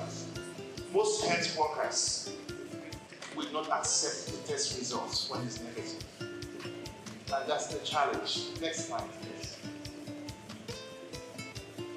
Okay, and if you don't have data, which we are talking about digitization, you cannot calibrate where you are. And so if we look at the entire program and the plan of digital projects, is to see that real-time data is available and that tests are done. And when the test is done, we can say quickly, cost-effectively, this is where we are. Because you can rely on routine data. The country do not have quality data, and that's the challenge. Next slide. So, low confidence in the test. ACTs are being used. Lagos is making progress. How do we handle this? 94 to 96% of the reporting for malaria in the DHIS that categorizes states and Nigeria comes from the primary healthcare center, and this from the public sector. It's important to recognize this. Next slide. And we're bringing this on board because we provide the quality platform for quality diagnosis at the College of Medicine. Next slide. And we do all of this carefully to ensure that these tests are good to be used for humans. Next slide. And what is learned? Please just keep on going on the slide because I'll just go through them. There are changes in Nigeria in terms of malaria epidemiology. Next slide. And then we see from the 2021 malaria indicator survey where Lagos is. Next slide. And you can see where we are here at 2.6%. Hopeful. And next slide. Good progress. And we're talking about the path for pre-elimination. We have that path. And we are happy that this is being mentioned here today. And like I said, this signature. And in line with the stratification strategy and subnational tailoring by WHO. So we are quite on course on this. Next slide. And then you can see the different tests available. You can keep on hitting enter. You have microscopy that is powered by a human being. And then you have this rapid diagnostic test that is technology. But somehow we refuse to accept technology and we stay with humans with all the challenges. So that's what you see with microscopy. Just keep on pressing enter and all of this. And this is the test 15 minutes. The result is out. The other one will take any time. It will be 1 day. And then based on that, we have done the scoping assessment of facility in Lagos. Recent times, cosmetic clinics. So we're finding it difficult. We have limited capacity to ensure monitoring of these facilities. We also have inefficient manual processes because our digital platform is unable to carry out some of the processes in the agency. We're sitting on a lot of data in the agency. with AI to make sure that the test is actually having the results that the pharmacy or PPMD says it does. We then verify that the treatment, the appropriate treatment. And then in the impact program, we to the public health system for malaria-negative patients to ensure that they're getting the proper diagnosis that they need and have a better understanding of what other febrile illnesses patients might have. Next slide, please.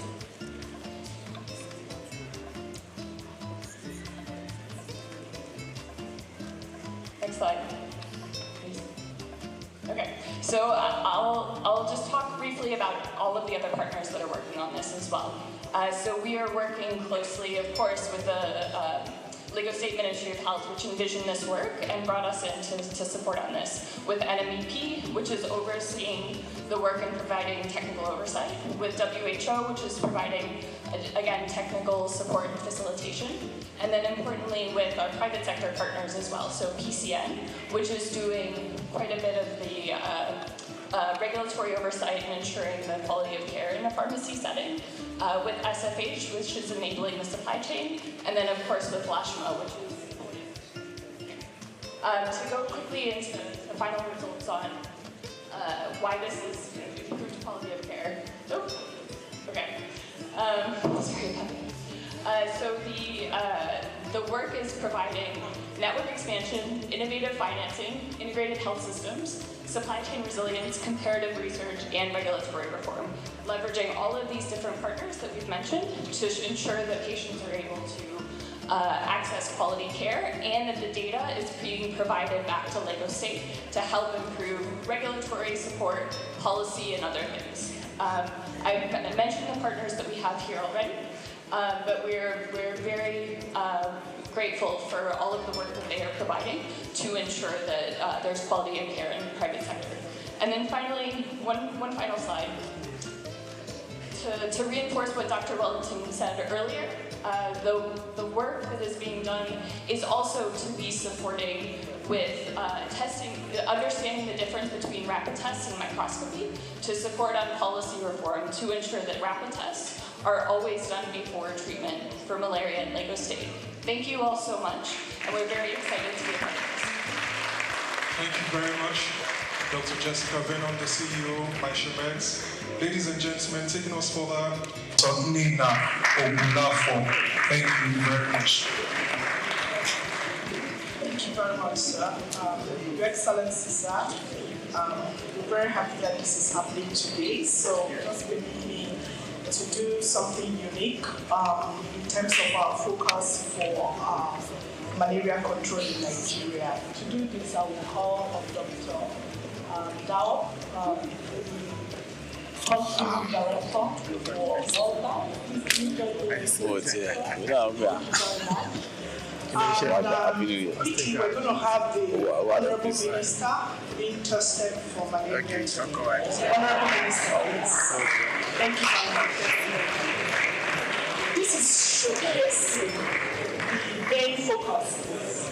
the main focus for malaria control in Nigeria, which we refer to as the 3 T's.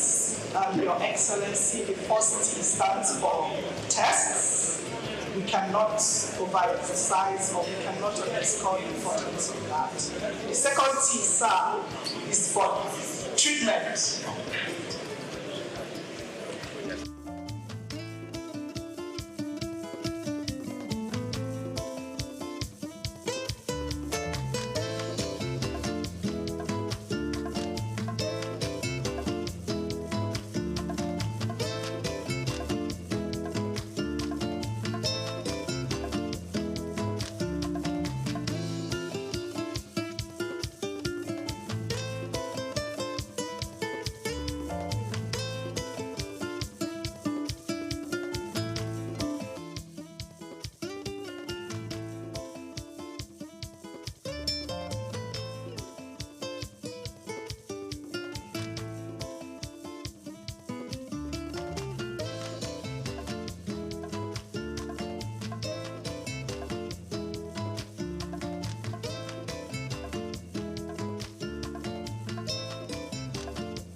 cannot have His Excellency and the Minister of Health standing for long, so once we take their samples, we're going to have them seated again.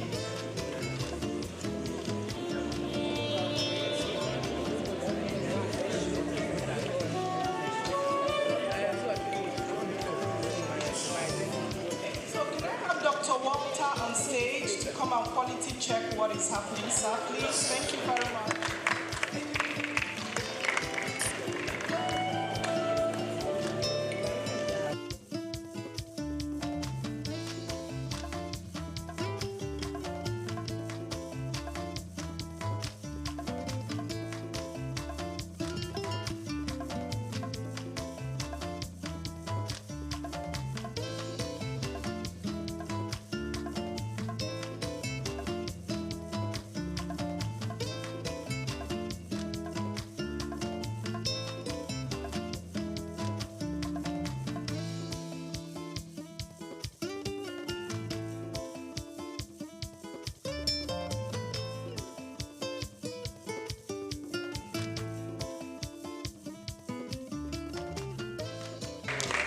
We are witnessing leadership by example. Leadership by example by Mr. Governor, Mr. Babajide Olusola Sanwo-Olu, as well as the Honorable Minister of State for Health, Dr. Salako. Please, let's appreciate them. That is the way to go for every one of us all. Thank you very much, Your Excellencies. So again, this is the way to go for malaria control program in Nigeria. The pre-elimination in Nigeria could commence in phases. We could commence pre-elimination in Nigeria in phases. Thank you, Your Excellencies. Thank you. So back to the fourth bullet on my slide. Your Excellencies, pre-elimination in Nigeria could be commenced in phases. It could start with the states, Lagos State, for example, and we could go geopolitical zones. So I was sitting with my sister, the Commissioner of Health from Ogun State. So the fever for pre-elimination have started. So I also want to say that it stands on Lagos State to make sure that this pathway for pre-elimination is properly done. The National Malaria Elimination Program is waiting to take the experiences and the processes that Lagos will use to achieve elimination to be replicated in other states. Your Excellencies, it's important to note that right now we have a couple of states under 10% prevalence in the country, and those states are Anambra, Kwara, and Rivers State. So what is happening in Lagos that has been flagged off today, it's like NMEP, it's poised to take what these processes and experiences are to states like that. Thank you very much. Thank you very much, Ma. Let's appreciate her. Thank you very much. Thank you very much. Mr. Governor, sir, Minister of Health and Social Welfare, Professor Mohammed Ali Pate, who has been ably represented here today by the Honorable Minister of State for Health, Dr. Isiaq Adekunle Salako. A round of applause for him, please.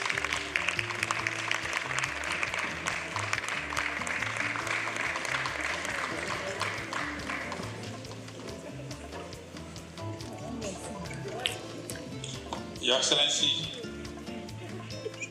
the excellent Governor of the Center of Excellence, Mr. Babajide Olusola Sanwo-Olu. I must recognize my brother, who is the one who has summoned all of us here today, the Honorable Commissioner for Health for Lagos State. All members of the Lagos State Cabinet here present, our partners, WHO, World Bank, distinguished stakeholders in the health sector, gentlemen of the press. Because of time, let me say all protocols to be extended. We cannot keep the governor for malaria alone. He has to attend to water, to road, to several other things. So I will shorten my speech but I must say that today I'm wearing two caps. You may not see it physically.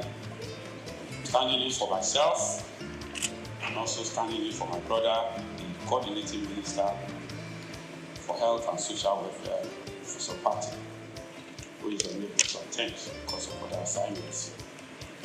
I am most delighted to be at this auspicious occasion of the launch of the Pathway to Malaria Pre-Elimination and Digitization Program in the Center of Excellence, Lagos State, led by His Excellency the Governor, Mr. Babajide Sanwo-Olu.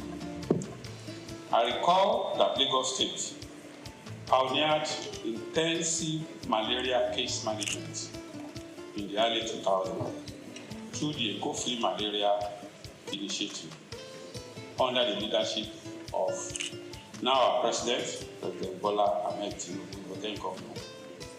I am most delighted to be here today to be part of another pioneering initiative now under Governor Babatunde Sanwo-Olu as Lagos State takes the lead in the agenda to end malaria by 2030. Your Excellency, the Federal Ministry of Health and Social Welfare is elated with this giant stride, which aims to improve malaria diagnosis, case management, and accurate tracking of cases through the integration of digital health solutions in the form of real-time electronic reporting systems, all targeted at further reduction in the burden of malaria and its eventual elimination from our land. This momentous project will not only set the track for malaria pre-elimination in Lagos State, but in Nigeria at large, thereby once again making Lagos State a trailblazer. I want to emphasize that this project is in line with the renewable agenda of President Bola Ahmed Tinubu and the renewed vigor for the Federal Ministry of Health and Social Welfare on the Rethinking Malaria concept that was launched in April 2024 and is aimed at fast-tracking the malaria elimination goal through strategic shifts.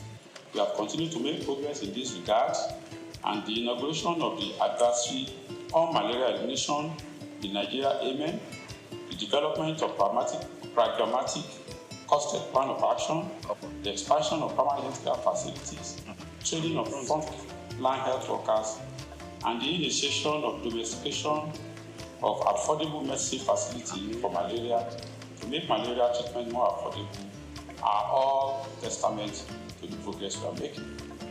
Your Excellency, distinguished ladies and gentlemen, the Ministry is taking these steps in order to reverse the undesirable trend of being the highest burden malaria endemic country globally, accounting for 27% and 31% of cases and deaths respectively. I am confident that the Lagos State possesses the needed attributes that can help drive Nigeria to malaria elimination through such case-setting initiatives like this program. Furthermore, Lagos has been consistently the lowest malaria prevalence state in Nigeria, as evidenced from all the malaria indicator survey conducted in the country, with the most recent result in 2021 showing 2% prevalence, hence indicating a tendency of attaining pre-elimination when concerted and consolidated efforts are put in place.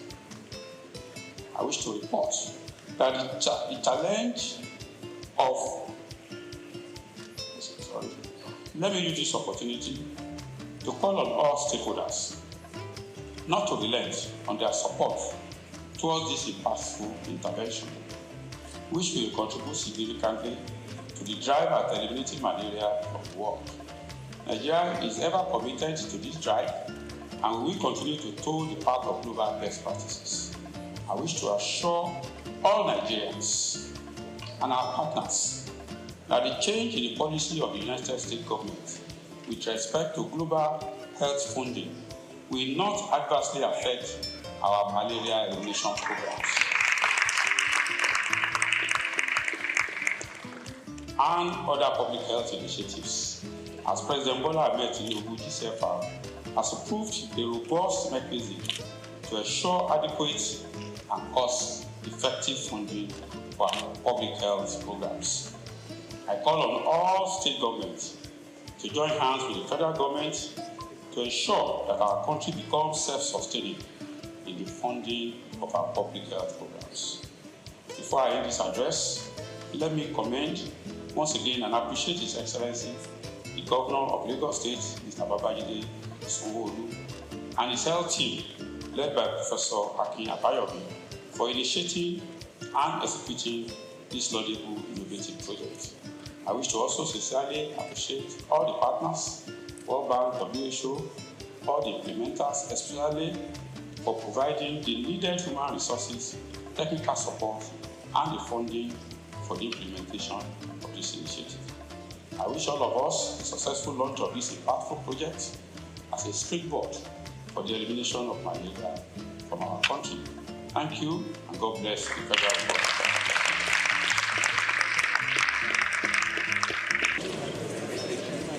Distinguished invited guests, Your Excellencies, Honorable Minister of State, have your results.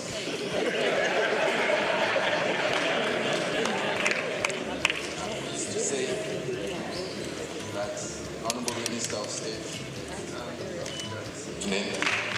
we will not be confining you in a bed in Lagos. Your result is negative.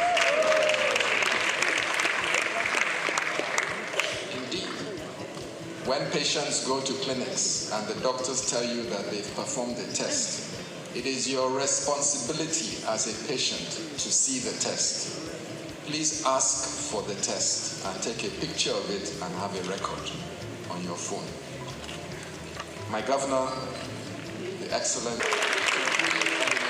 thank you very much for your support, both the Honorable Minister and our governor and members of the Lagos State Executive Council. Mr. Governor, if you would like to approach the podium to give your keynote and to launch a pathway to malaria elimination in Lagos. A practitioner himself and a strong politician, Dr. Thank you very much for finding out. Members of the State Executive Council, especially Professor Akin Abayomi, and Special Advisor on Health. Thank you very much. Other cabinet members, all the permanent secretaries in the Health Ministry, there are several of you that are here. Thank you very much for taking out time. The Country Director for the World Bank, Dr. Diop, the Country Representative for the WHO, Dr. Walter, all of our partners that are here, MyShamed, Impact, SFH, the National Malaria Organization, our friends from our neighboring state, the Honorable Commissioner for Health in Ogun State, thank you. All of our health practitioners and stakeholders that are here, gentlemen of the press, ladies and gentlemen. When you are asked to come forward and conduct a test that you did not prior psych yourself for, what will happen is you quickly your brain will raise back and say, have I been feeling unwell? What is going to happen? It just brought us back 5 years during COVID, and they said that they're going to do a COVID test. It was like, the heart was going to open and you don't know what will be the outcome. But you see, it's an important activity that we need to continue to subject ourselves to. You might think it's a simple thing, but it's so important. And that ability for you to come forward, if it has turned positive, what it will have just meant is that we need to make a treatment. It's not a death penalty, but it's really just for all of us to know that we need to do this thing and we need to be able to come forward transparently at all times and let us end all of these things that we don't want again in our sight. Thank you very much. And so it's an honor that I stand before all of you in this room are very strategic to launch the first in the country, another Lagos first, the pathway to malaria pre-elimination and digitalization program. We're here to reaffirm our commitment to safeguarding lives and the livelihood of every Lagosian. Malaria is more than a disease. It's a social-economic burden that has held back individuals, it has held back families and communities for such a long time. It robs us of our productivity, it drains us of our household incomes. And for many households in Lagos, especially those modest earners, malaria, the name alone brings shivers. It reduces their earning and reduces their ability to continue to earn more for their family. And so this financial strain often affects families and a lot of times causes heartbreaks and the rest of it. But we're here to put a stop or to even bring a voice to the step at which we want to eliminate that completely. It has affected school children from going to school, it has affected businesses, it has seen a whole lot of absenteeism and a lot of challenges in our society for several decades. But today, we have to change all of that narrative. The eradication of malaria is not just a good health news, it is indeed an economic imperative. It's a good news that all of us must beat our chest and be able to carry, if there's a pin, that we need to have, a pre-elimination, the campaign for it, we need to have it and we need to be able to dot it everywhere. We know from statistics how much malaria has cost our GDP, billions and billions of dollars.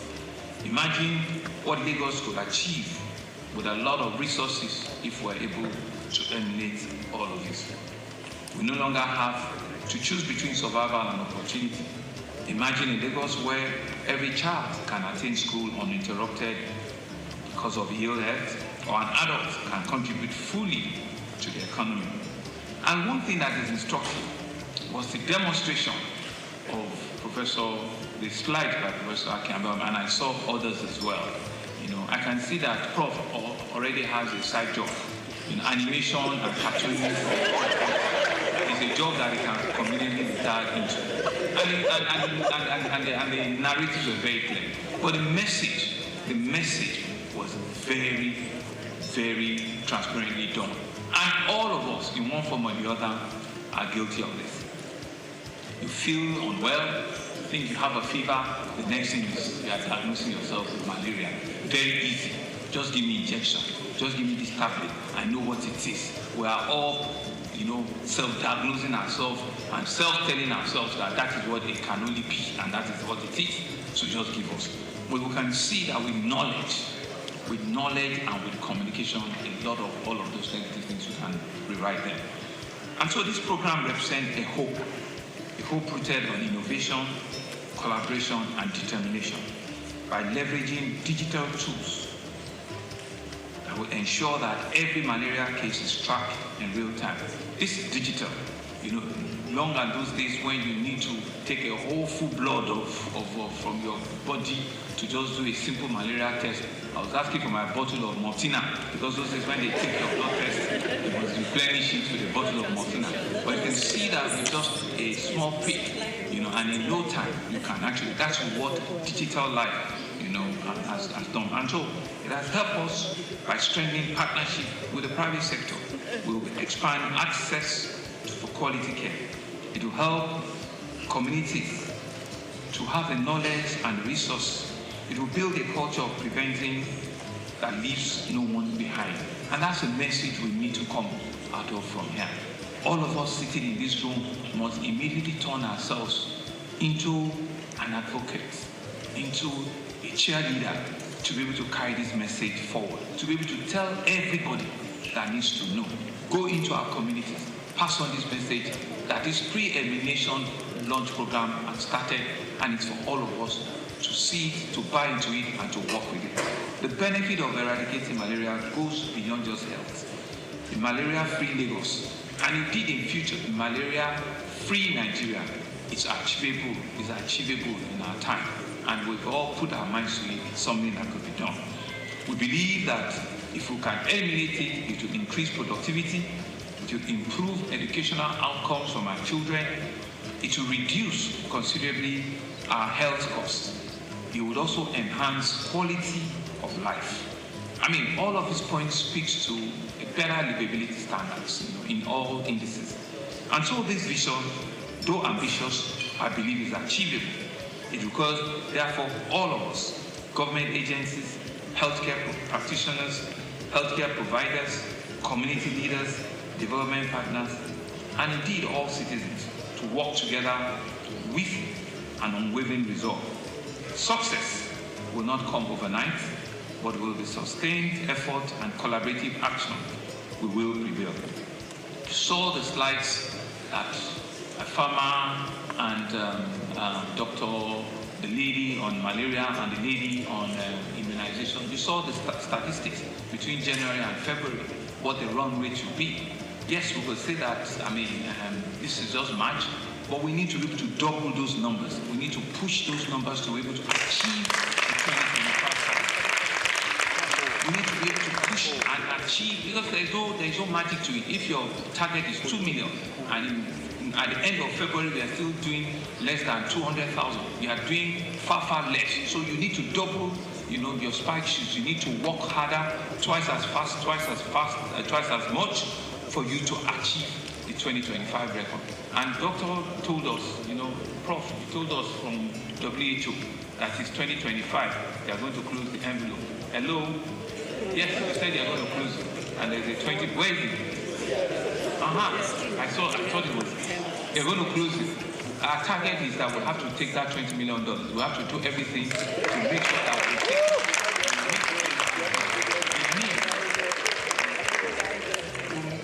we'll meet the criteria very, very quickly. Because if it's something that we've all said we want to do, then everybody must be on the same page. I want to commend the farmer and all the ladies that came forward transparently to show us those data. And what we need to do is we don't need to wait in October before we now cry. We need to be able to track this thing on a month-on-month, basis. So I want to thank all of you. I want to thank our partners, the World Health Organization, the World Bank, the National Malaria Elimination Program. Our community pharmacists are here. All of our pharmaceutical associations are here. Thank you very much. Our various private and public hospitals, and all of you that are here for your valuable support and making this initiative positive. Of course, permit me to thank in absentia our very hardworking Honorable Minister of Health and Social Welfare, Professor Mohammed Al-Pate. Our best regards and our best wishes to him. We know all of the things that he has brought about in his tenure as the Honorable Minister of Health. We wish him well. We are also tracking and monitoring, all of his deliverables so that we can say at the end of the day, in your time, you did all of this. And to also thank the Honorable Minister of State for cooperating and operations with the Honorable Minister. We believe that if you do all of these things and you do them well, your time, your time in that ministry will be written in gold, and Nigerians will forever be grateful, because we know that you are pushing everything to ensure that we save over 1 million lives, and you're doing so many things, so many big health initiatives. I want to wish you well. To Dr. Diop, our country director for the World Bank, thank you for your invaluable support at all times, funding your technical assistance. We believe it will continue to catalyze our health initiative. To our country director on the Bill and Melinda Gates Foundation, Mr. Uche, whose organization's investment has been pivotal to malaria control. We say a big thank you. Dr. Walter, our WHO country representative, we believe that your expertise and your advocacy capacity has helped also to push this forward. Thank you very, very much.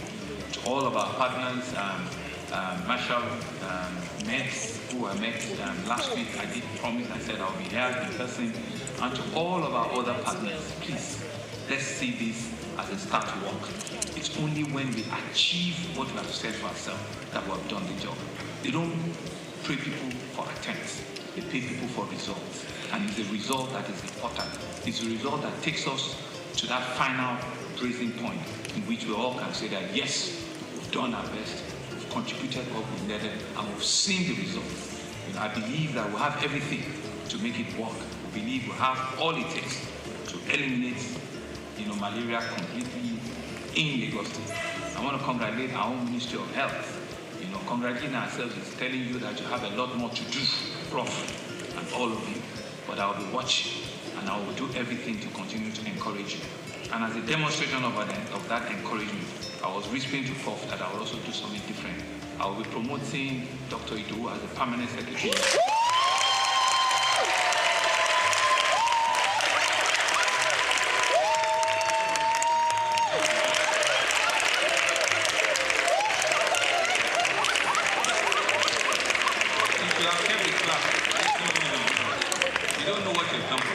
By clapping means that she's going to work twice as much.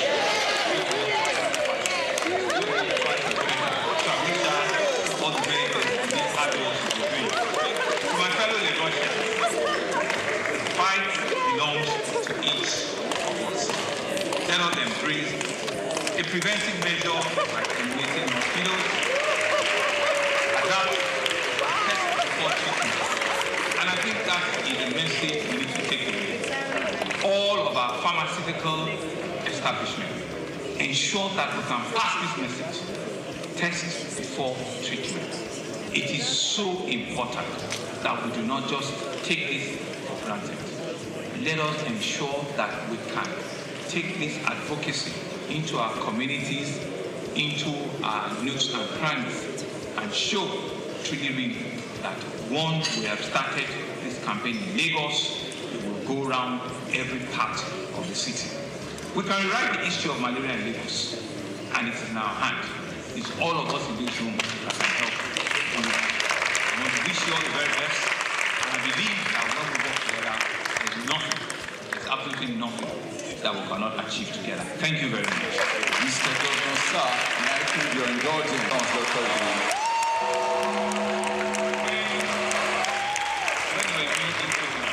She thought I really didn't like her. She was frowning her face one day. She was between her eye and her eye.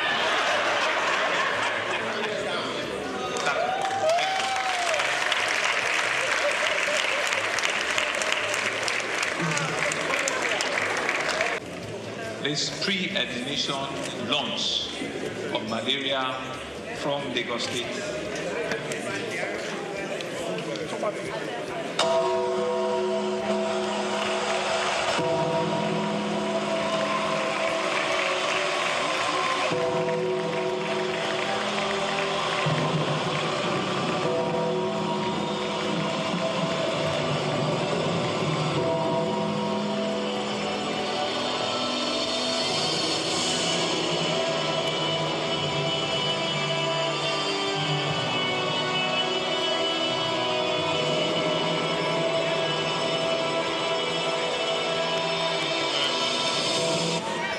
Pathway to Malaria Pre-Admission and Sterilization Program in Lagos. Thank you very much. Thank you. Mr. Governor, sir, may I crave your indulgence to quickly invite this Honorable Commissioner for Health, Special Advisor on Health and Permanent Secretary, Ministry of Health, to join you for the first photo op.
as soon as we are done, so we are inviting all the permanent secretaries in Lagos State to join the executive governor, actors from the Federal Ministry of Health, all the directors that have accompanied the Minister of State for Health, all the directors in the Federal Ministry.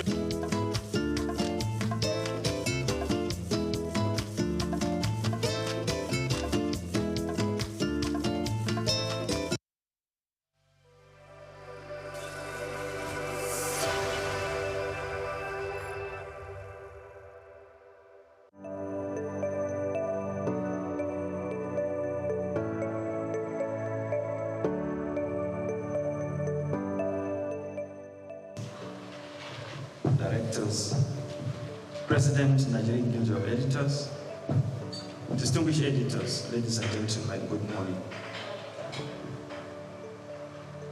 Mr. Chairman, as part of your engagement, to engage with various stakeholders, you have met with various groups, and another critical group that you are meeting today are members of the Nigerian Guild of Editors. Of course, you had a meeting with NUG,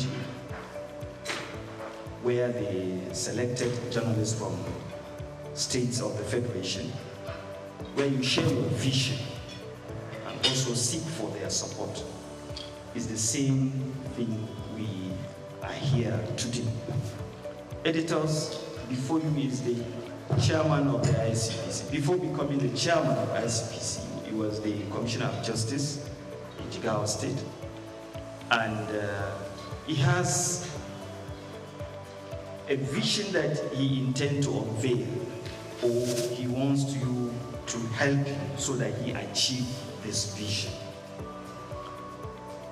Dr. Musa Ali San